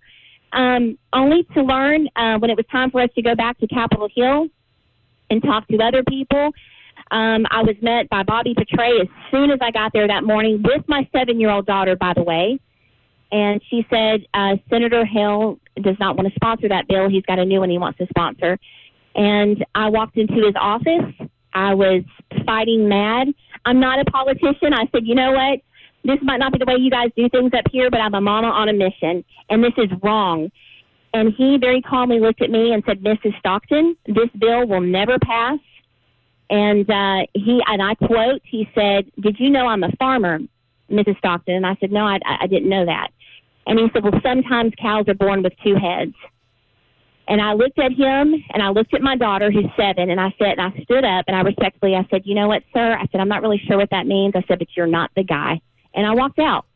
That was when I was introduced to Janice Bowling. A lot of people ask me, why did I kind of pull back on the bill? Because I thought, she did have it, by the way, and she was going to take the bill and run with it. And Senator Farrell Hill blocked her. He did not support her. And, so will he be getting my vote come August? Absolutely not. So, yeah, I mean, I think it merits the question, and, I'm open for it to get an answer, and that is, what changed between the time that you initially met and the time that he told you he wasn't going to sponsor the bill? I mean, I think the voters of that district deserve an answer to that question. Absolutely. That's a great question, Matt. So I said 2019, the day that we were down there on Capitol Hill was the day that the tornado came in, and we all had to be evacuated. And so two big things transpired where I pulled out and knew that Janice Bowling had it, was the tornado, and then obviously COVID. And so, that COVID changed a lot of things. People just couldn't go down to the Capitol like they used to at the time, and everybody knows that. And so, but again, Janice Bowling she's a rock star. She is an advocate for our Tennessee children. So she had the bill, and I had absolute confidence that she was going to push this through, but she was met with so much resistance. And the sad part is, it's one thing to get resistance from your enemies, but it's another thing to get resistance from people that are in your own camp, or they're supposed to be in your own camp. So, Chris Spencer's come on the scene, and he's been a godsend, and he has my vote. He has my family's vote. Well, I mean, obviously, this issue has been put to bed, but the issue involving Spencer and Hale is yet to be figured out because I don't understand where Hale's motivations are coming from. I know I was trying to figure out, and a couple of things. One, you're right. Bobby Petray was a wonderful person to get to know. She is I'm just saying she was at the time a wonderful person for you to get together with regarding advocating this issue. I've had an opportunity to meet Bobby, and Miss Bobby is just incredible. Number two, I don't know. I'm trying to remember because I was in Alabama at the time, and I'm trying to remember why. And I guess maybe it was COVID. Maybe they didn't get it in time for the 2019 cycle, and then 2020 was stymied. I'm trying to remember why, because the Alabama the Vulnerable Child Protection Act didn't pass in 2019. I think it ended up passing in 2022. If I'm not mistaken. And COVID hit, and COVID changed everything. Right. It changed lobbying. It changed it all. And it delayed. It delayed everything. But getting back to Feral Hell, it's just people need to know, like myself. When I started digging, when I found out that there was a child transgender clinic, again, I'm thinking, if you're an adult, if that's what you want to do, I heavily disagree. I have my own TV show, Tony Stockton Standing Firm, just had Walt Heyer on the show. He's world renowned. He had all of the surgeries as a biological male. And he said this is a horrible tragedy in our history, and how the medical community could continue to do this is horrific.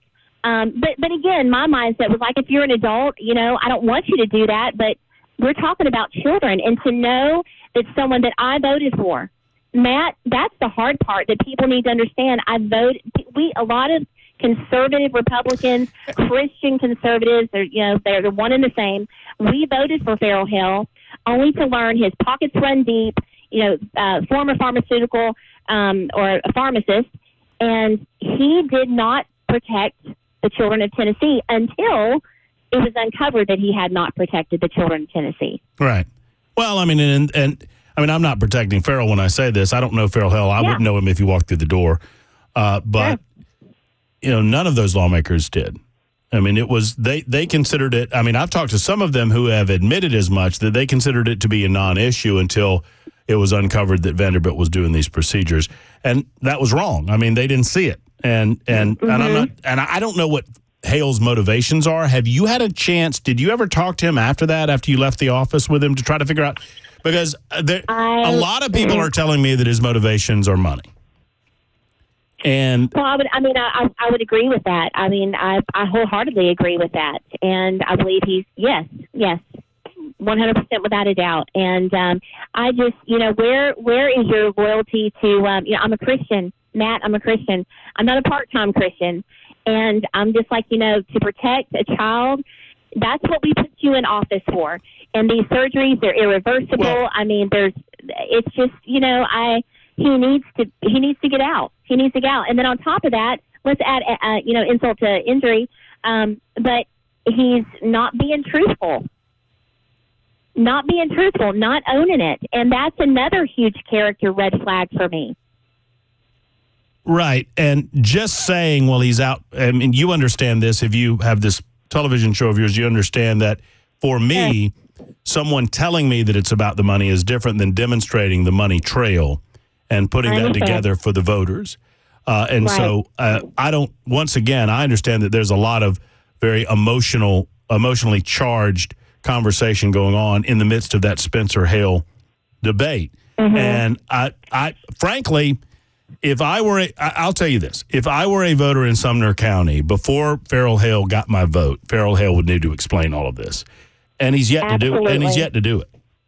You are absolutely right. And again, what's made this worse is, if you messed up, which I don't see how you could have messed up, because you knew there was a child transgender clinic. You knew that this was a hill, honestly, you needed to die on.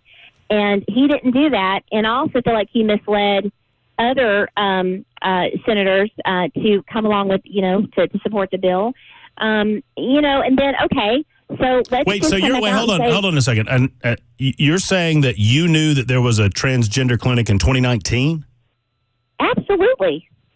That's why I was there. Okay, because It was my understanding that did not become publicly available until 2021. I'm confused. All you got to do is pick up the phone and do your research, and that's what I did. I got off the bench. Okay. Let me tell you what got me That's off the bench. fine. I mean, because all of these lawmakers are lying. Then all of them need to be kicked out. They are lying, and you know what? Okay. And I don't mind saying that. So fine. what happened in 2019? Well, you can't say it now. I've got to go. I got to run. Tony, I want to give you 30 seconds to finish up because I have to go to a break.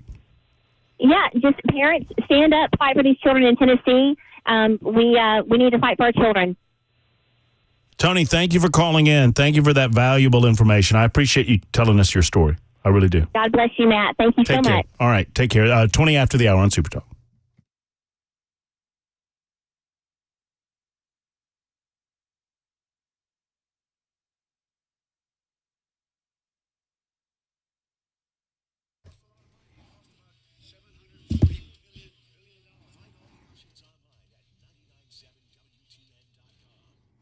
Hey friends, Matt Murphy, Defense Systems, just came to Cumulus, Nashville last week to provide a refresher on some of the incredible work that they do. They are a life safety and security consultation firm based right here in Middle Tennessee, and it's what they do. They come into businesses, they come into your office space, they come into your church, your school, any place people gather, and they help you understand a few things about active shooter situations, workplace violence, how they occur, why they occur, and what you can do to prevent them, and God forbid, what you can do if one happens in your workplace, in your school, or in your place of business, or in your church.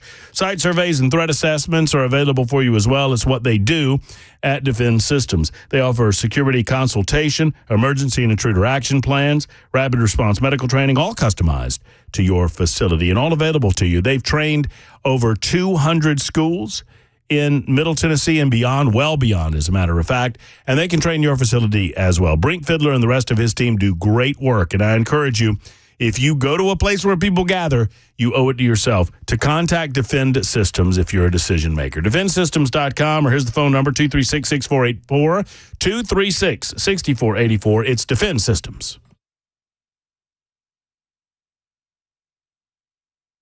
Hey, what's up, guys? This is Matt Murphy for Members Nutrition. I want to tell you about the Members Nutrition difference, and I want to encourage you to go over to the Members Nutrition website. Number one, they believe at Members Nutrition that they can sell vitamins and supplements at a lower cost point, and they're doing it every single day at membersnutrition.com. Number two, they want to make these products right here in the United States of America, not from some overseas company, and they do that every single day. I encourage you to go to membersnutrition.com. You'll get 50% off your purchase price at checkout. You don't have to put in any codes. Just go to membersnutrition.com. Once again, membersnutrition.com.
2 hearings in Florida today on Donald Trump's classified documents case. We'll have an update. Also, a farmer's proposal in Wilson County turns back a rezoning proposal. We'll have those stories at 2:30 on Super Talk 99.7 WTN. Thank you much, Mr. Harper.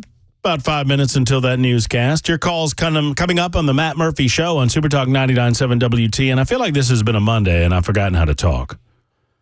My apologies. It's been a C-. I mean, A+. Everybody else. Why? Thank you, Mason. Yeah. I don't think that's your line. I don't think the host says it's been a C- and you say, "Oh, the guests have been great." Yeah, I don't think that's your play. I'm not here to cheer you up. That's not my job. Okay, all right, that's fair enough. I will encourage you. I was kind of hoping you would, but that's fine. That's what, Murphy. No. I don't want it now. I don't want it now. No. I don't want it now. Don't do it now. It'd be icky. Yeah. I don't need your pity. I don't want a pity compliment. I'm just saying, Senator Jack Johnson was pretty good. Just say something along the lines of, here's what you say. You ready? I don't know if I'm going to commit this to mine. No. Just repeat after me. You'll like it. I promise. I wouldn't steer you wrong. You ready? I don't know. Okay. Say, Matt. You at your worst. At your worst. You're better than. Most at their best. Most at their best. Mm-hmm. And just keep saying that over and over again, and at some point you'll believe it. What was the first part again? Hold on. I'll write it down for you. Write it down. Shoot me a text. I'll write it down for you. I'll make it a banner on my phone background. Crayon or something. Anyway, we may be having Michael Patrick Leahy's going to stop by tomorrow. I've kind of altered a little bit in the 2 o'clock hour because so much of our conversation is centered around. I got so much to do. I got way too much to do and far too little time to do it in. To include talking to you about #NeverCNN and how annoyed they've gotten that people are actually suggesting that the fix is in and that CNN has tilted the scale. They have put their thumb on the scale for a long time against Donald Trump and in favor of anybody else. And they've been doing it over and over again, and they're not going to put up with someone pointing that out. I have that audio for you in just a moment after we talk to Gerald, who's on the road, been holding for some time. Hello, Gerald. Hey, how's it going? Great, Gerald. Hope you are. I've been listening to your show since day one you started. Man, I'm glad you have. Thank you so much, Gerald. I appreciate that. I'm sorry you had to hold so long. We had a couple of guests in there, but you're on the... Oh, that's fine. You are up, my friend. You're on the platform, and we're ready to go. Let's do it. All right, I just got a simple question. How do we know that CNN hadn't gave the Biden administration the questions that he's going to be asked to be trained? We don't. Okay. That's what I kind of figured. I mean, we don't. You know, there are suggestions that they would be willing to do that. I mean, one would think that, you know, I don't know that they... I don't know. I don't know what the answer to that question. If asked what I think CNN is doing, I don't know that I believe that CNN is giving him specific questions. It would not surprise me if he did not receive topic categories. Okay. That's all I want to know then. But, yeah, there's certainly, I mean, look, an organization that would essentially refer to Donald Trump as Adolf Hitler would do anything to prevent him from being elected, wouldn't they? I don't think there's any question that they'll harp and but how's it going to look to the American people when Jake Tapper and whatever her name is, Dana Bash, they harp and moan on and on endlessly about Donald Trump and January 6th. They harp and moan on and on endlessly about Donald Trump and this phony baloney nonsense trial that has affected nothing with regard to the polls. And then they don't bother to ask Hunter Biden questions. They don't bother to ask Joe about his connection with his brother Jim and Hunter and Ukraine and the millions of dollars that funneled through Burisma in Ukraine into the wallets of the Biden family. They don't bother to ask about the Russian connection with the wife of the mayor what was the mayor of Moscow in Russia and the $3 million, the equivalent of $3 million that went into the pockets of the Bidens? They don't bother to ask about the Chinese connections. They don't bother to ask about the Joe Biden's longstanding statement that he never spoke to his son about any of his business dealings. Are they going to ask about that? Is that not a good tit for tat? Quid pro quo, this for that? What is it going to look like when they do this? They understand that even they cannot get away with everything. That at some point, we recognize that the teeter-totter has been tilted against one candidate and in favor of another. But remember my rules for the mainstream media. My rules for the media is just the same as my rules for Democrats or leftists. One, they think you're dumb, and two, they always overplay their hand. And that would fit right into the idea that they would tip the Biden people off on some of the questions asked. I don't know that it matters at all. I mean, if Joe Biden doesn't have his note cards right in front of him, he can't remember his butt from a hole in the ground. So why would it matter? It is 2:30, almost 2:31 on Super Talk 99.7 WTN.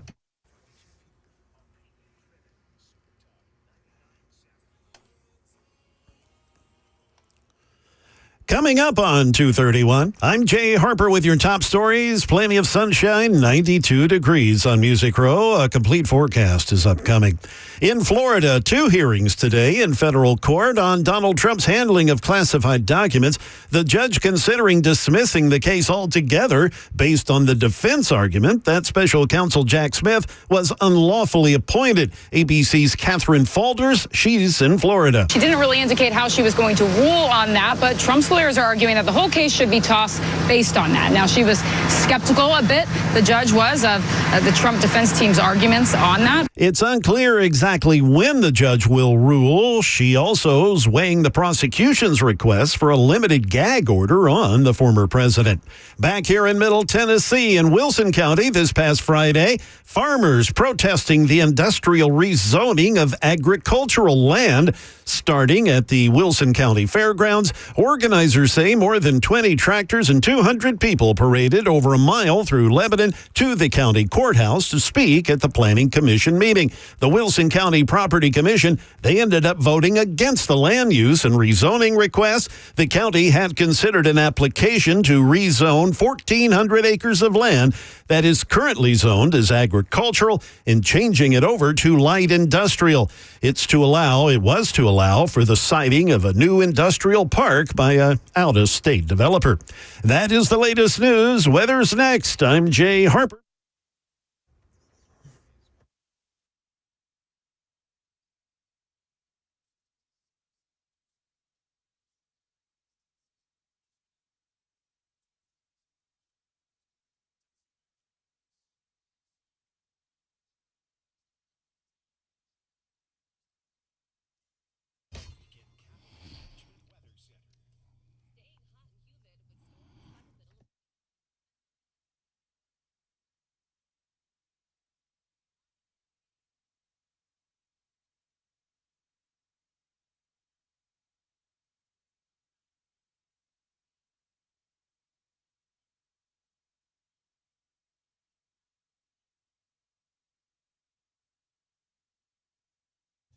All right, friends, so let's suggest for a moment that you men in the audience are of a certain age that you've lost a little energy. Well, that's normal, right? I mean, losing a little bit of energy over time from your 20s to your 30s to your 40s to your 50s is natural. But losing a lot of it, losing your drive to do things that you normally used to could do easily over the last several years, that's something you need to get checked out, and especially if it manifests itself in bedroom activity. Now, I'm not here to talk about your bedroom activity, but I am here to tell you that if there's less of it than there used to be, you can solve it through the Tennessee Men's Clinic. Allow one of their qualified urologists to schedule that appointment. They will give you an examination. They will talk to you about a few things. They'll get a little blood work, and they'll get to business figuring out what's going on and how to solve it. They are problem solvers when it comes to your energy level, man. So whether it's your T levels or whatever it might be, they're going to get to the bottom of it, and they're going to get you a solution jiffy quick. They've been doing so so for over 10 years in the Nashville area. Since 2014, they've been helping men just like you in Midtown, and now they have an office open in Cool Springs. Go by the Cool Springs location, go by the Midtown location, or better yet, give them a call and schedule that appointment today. It's TennesseeMen'sClinic.com. That's TennesseeMen'sClinic.com, or 615-208-9090, 208-9090 for Tennessee Men's Clinic.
All right, folks, so let's say you have an ailment, or maybe you don't have an ailment and you're wondering if there's something going on inside of your body and you don't know. If you're like me, I'll be honest with you, I'm a little bit of a hypochondriac, right?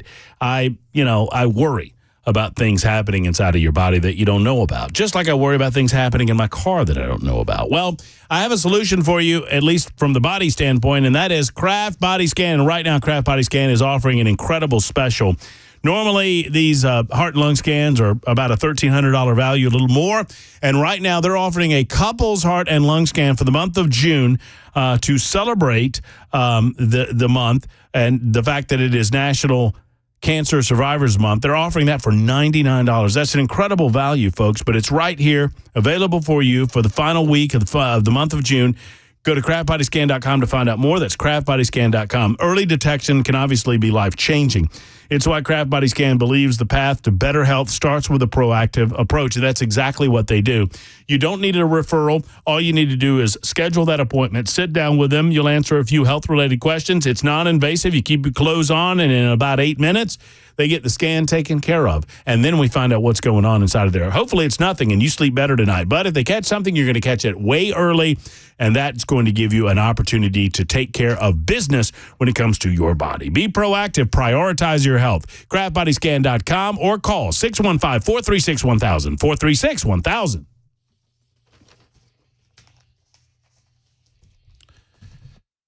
Super Talk 99.7 WTN, Matt Murphy, and you.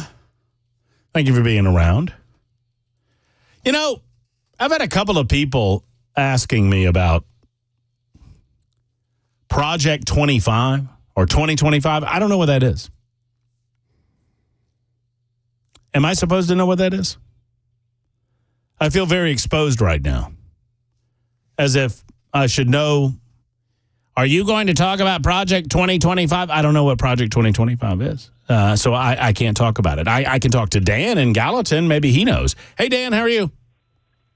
All right, I'm sorry. I've heard of Project 25, but I haven't studied it. Not me. So, well, what is on your mind, Dan?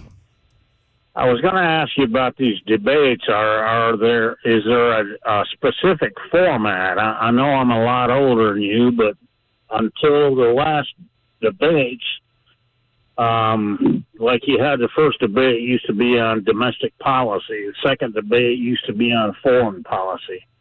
Third debate used to be wide open, you know. Mm-hmm.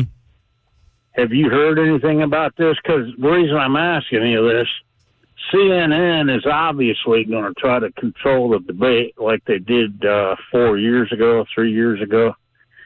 And they never asked Biden, they never asked him one time a foreign policy question. Do you remember that? No, I think it is. I think it's open. I mean, it is my understanding that it's a free-for-all, that they can ask any question on their minds. There are no opening statements. The rules, as I understand it, if we believe that they are abiding by them, is that there will be no opening statement. Mics will be muted when it's not your turn to answer. You'll have, I don't know how long to answer, whether it's 60 seconds. Probably it's more like 90 seconds to answer. And there's a 90-minute debate format, and the questions go back and forth. That's all, and no studio audience, so no audience to react to some of the answers being given, and that candidates will stand at a podium, and they're not to have any exterior aid, meaning no notes, no prepared remarks, and no ability to communicate with their staff during the breaks. Well, they're obviously going to give him the questions beforehand. That's what they did with Hillary. That's a fact. But going back further, I remember when Candy Crowley railroaded Mitt Romney over when Obama, the question on Russia came up, and she sided with Obama. Do you remember that? I do remember that. And Candy Crowley. And that's when I really, I just about gave up on the debates. I mean, it's been a railroad job all along, man. It's just been a railroad job. I don't know why Trump agreed to this, but I guess I do. I guess he thinks he can pull it off. But they're going to control the debate. That's what I think. Well, there is certainly an atmosphere going into Thursday that it will be a 3-on-1 dynamic. I believe in the American people, and I believe in Donald Trump's ability to overcome, two things. I believe in Donald Trump's ability to overcome the 3-on-1 dynamic. I do not believe that Jake Tapper will treat Trump and Biden the same. I do not believe Dana Bash will treat Trump and... So it takes someone 5 minutes. The same. I do believe that Trump will have to overcome that. I think he can. I also believe in the American people. And if anything, even amongst the squishy middle that don't really pay that much of attention, look, you're not going to change the minds of the hardliners on either side. There's 40% of America, sadly, that they will vote for Joe Biden, whether he's living or dead, if he's on the ticket. And about 40% of Americans, maybe a little more than 40% of Americans, are going to vote for Donald Trump. And it's sort of baked in. You're angling toward the squishy 20% in the middle, and those squishy 20% in the middle aren't paying attention like we are. They aren't informed like we are. And for those people, I have to believe, and maybe I'm being naive, that if they see that the fix is in, that's going to be very off-putting to them. If they don't believe that Dana Bash and Jake Tapper are asking equitably difficult questions on both sides, that's going to be off-putting. Now, does that mean that they won't do it? No, of course not. They'll do it. But I choose to believe the American people will see through it. Whether they will or not remains to be seen. Now, CNN does not like it at all when they are reminded by the National Press Secretary for Donald Trump that Jake Tapper has long hated Trump. This morning on, I don't even know what they call it anymore. Is it CNN This Morning or CNN Good Morning or CNN New Day or whatever it's called? Host Casey Hunt, a.k.a. Karen, had an absolute meltdown and kicked National Press Secretary Caroline Leavitt off of her show because she spoke the truth. Listen to this. Someone 5 minutes to Google Jake Tapper, Donald Trump, to see that Jake Tapper has consistently, we're going to stop this interview if you're going to keep President attacking Trump my colleagues. Adolf Hitler. Ma'am, I'm going to stop this interview if you continue to attack my colleagues. I would like to talk about Joe Biden and Donald Trump, who you work for. Yes. If you are here to speak on his behalf, I am will willing do to that. have this conversation.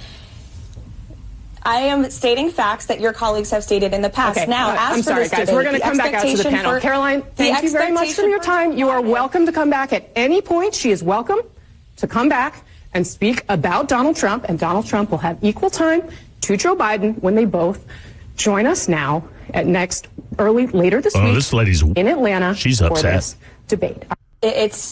Karen was upset there. Casey was upset there. See, so the mainstream media and specifically CNN, they don't like it very much when they're called out for their bias. And they get their dander up. And I will not have you attack my colleagues. The same colleagues that attack Donald Trump, the same colleagues that have been saying nonsense about, well, don't believe me, just listen. The dehumanizing rhetoric of Adolf Hitler is once again alive and well on a national political stage. This time, of course, in the United States. This time given life by former president and current Republican presidential frontrunner Donald Trump. Let's recognize this comment for what it is, a long-standing anti-Semitic trope that the true allegiance for Jews is to their religion rather than their country. It was used in Nazi Germany to justify the arrests, persecutions, and mass killings, attempted extermination of the Jewish people.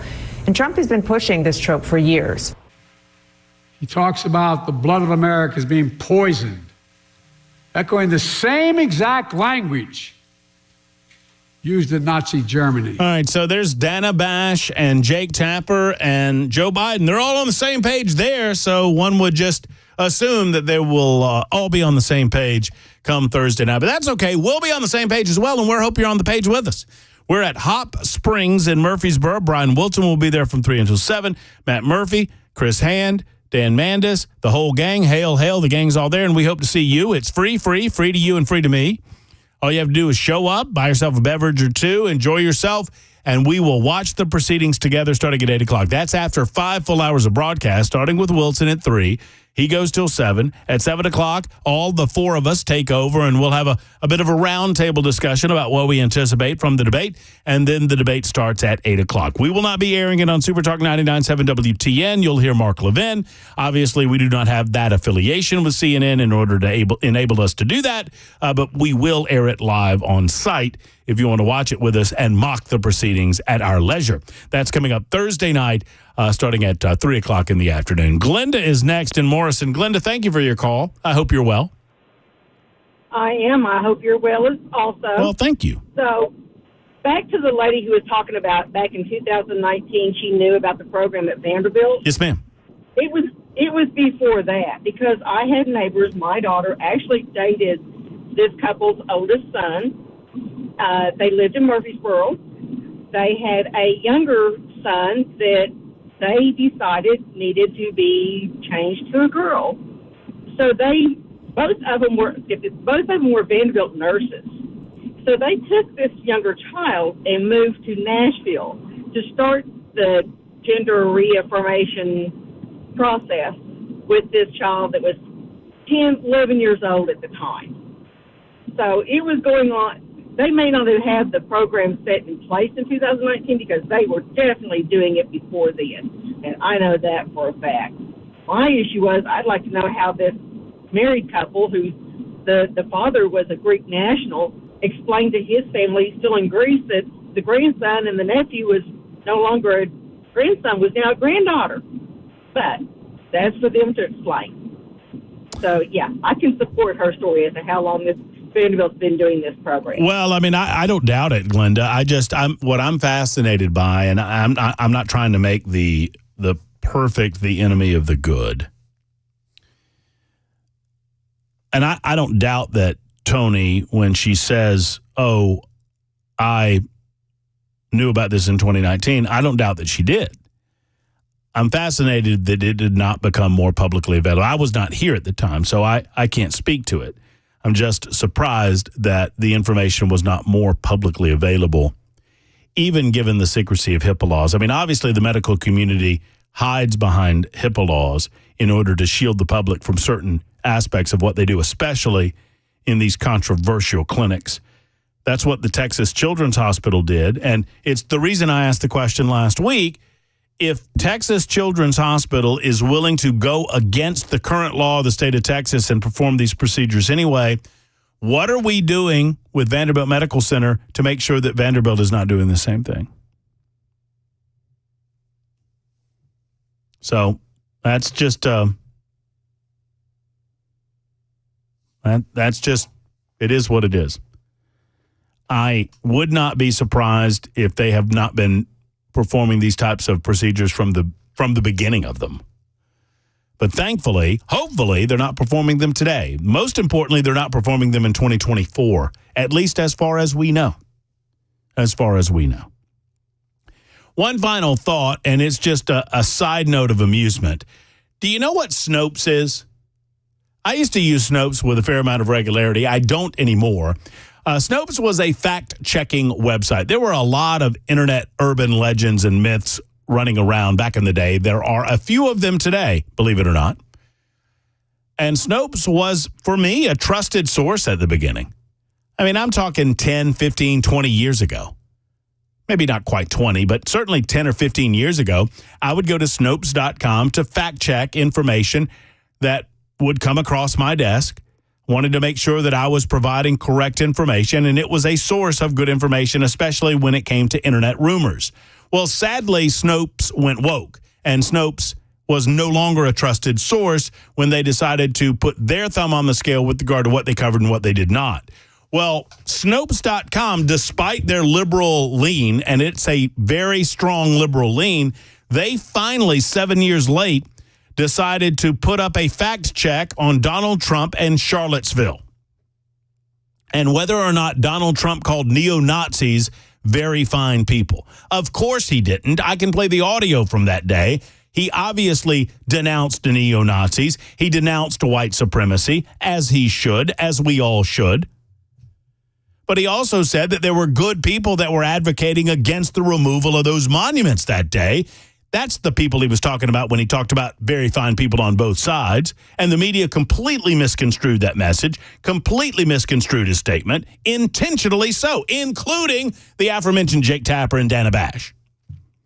Well, Snopes has finally corrected the record, and liberals are having none of it. I'll give you more in a moment. And we'll talk to Brian Wilson on Super Talk 99.7 WTN.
Winding down our visit today and anticipating Brian Wilson in the drive coming up in mere seconds. Brian is with us right now to preview what he's got going on in the drive. And I imagine we may or may not be talking about the presidential debate that's coming up on Thursday. I don't want to presume anything, Mr. Wilson. No, and I want to let you know that you said you'd be there at 7. I'd love it if you were there at 6. Okay. I want you to come early, and share, because people will be gathering. Let's do it. And that's right. So, I'll be there. I'll be there at 5:15 for you, Brian Wilson. All right, fair enough. That's good. That? That's all I could ask for. I'm looking forward to it. A time to get together with all the people, and I think it's going to be a good turnout. When we first got the word that we were going to do it. A little later than we normally get word on these kind of things. I went right to air with it. I said, here. And people were responding, oh, I'll be there, man. That sounds great. People really, it is a wonderful thing when you get to go and watch one of these events with people who sort of see the world the way you do. Oh, yeah. So I think we'll have a good time. Like a team sport, like watching football game together. Exactly. You know? It's just like going to a sports bar, except it's a political bar. Yeah, that'll be fun. What's up this afternoon? Starting out with SCOTUS today. We got all kinds of stuff about gender-affirming care. I heard you talking about it earlier. We'll get into that right off the bat. All right, sounds good. There's Brian Wilson on the way with the drive, starting at 3 and completing at about 7 o'clock, or when Mark Levin starts screaming, whichever comes first. We'll be back tomorrow at high noon. Until then, folks, Jay Harper with the news. Have a wonderful afternoon. Hug your loved ones. So long, everybody.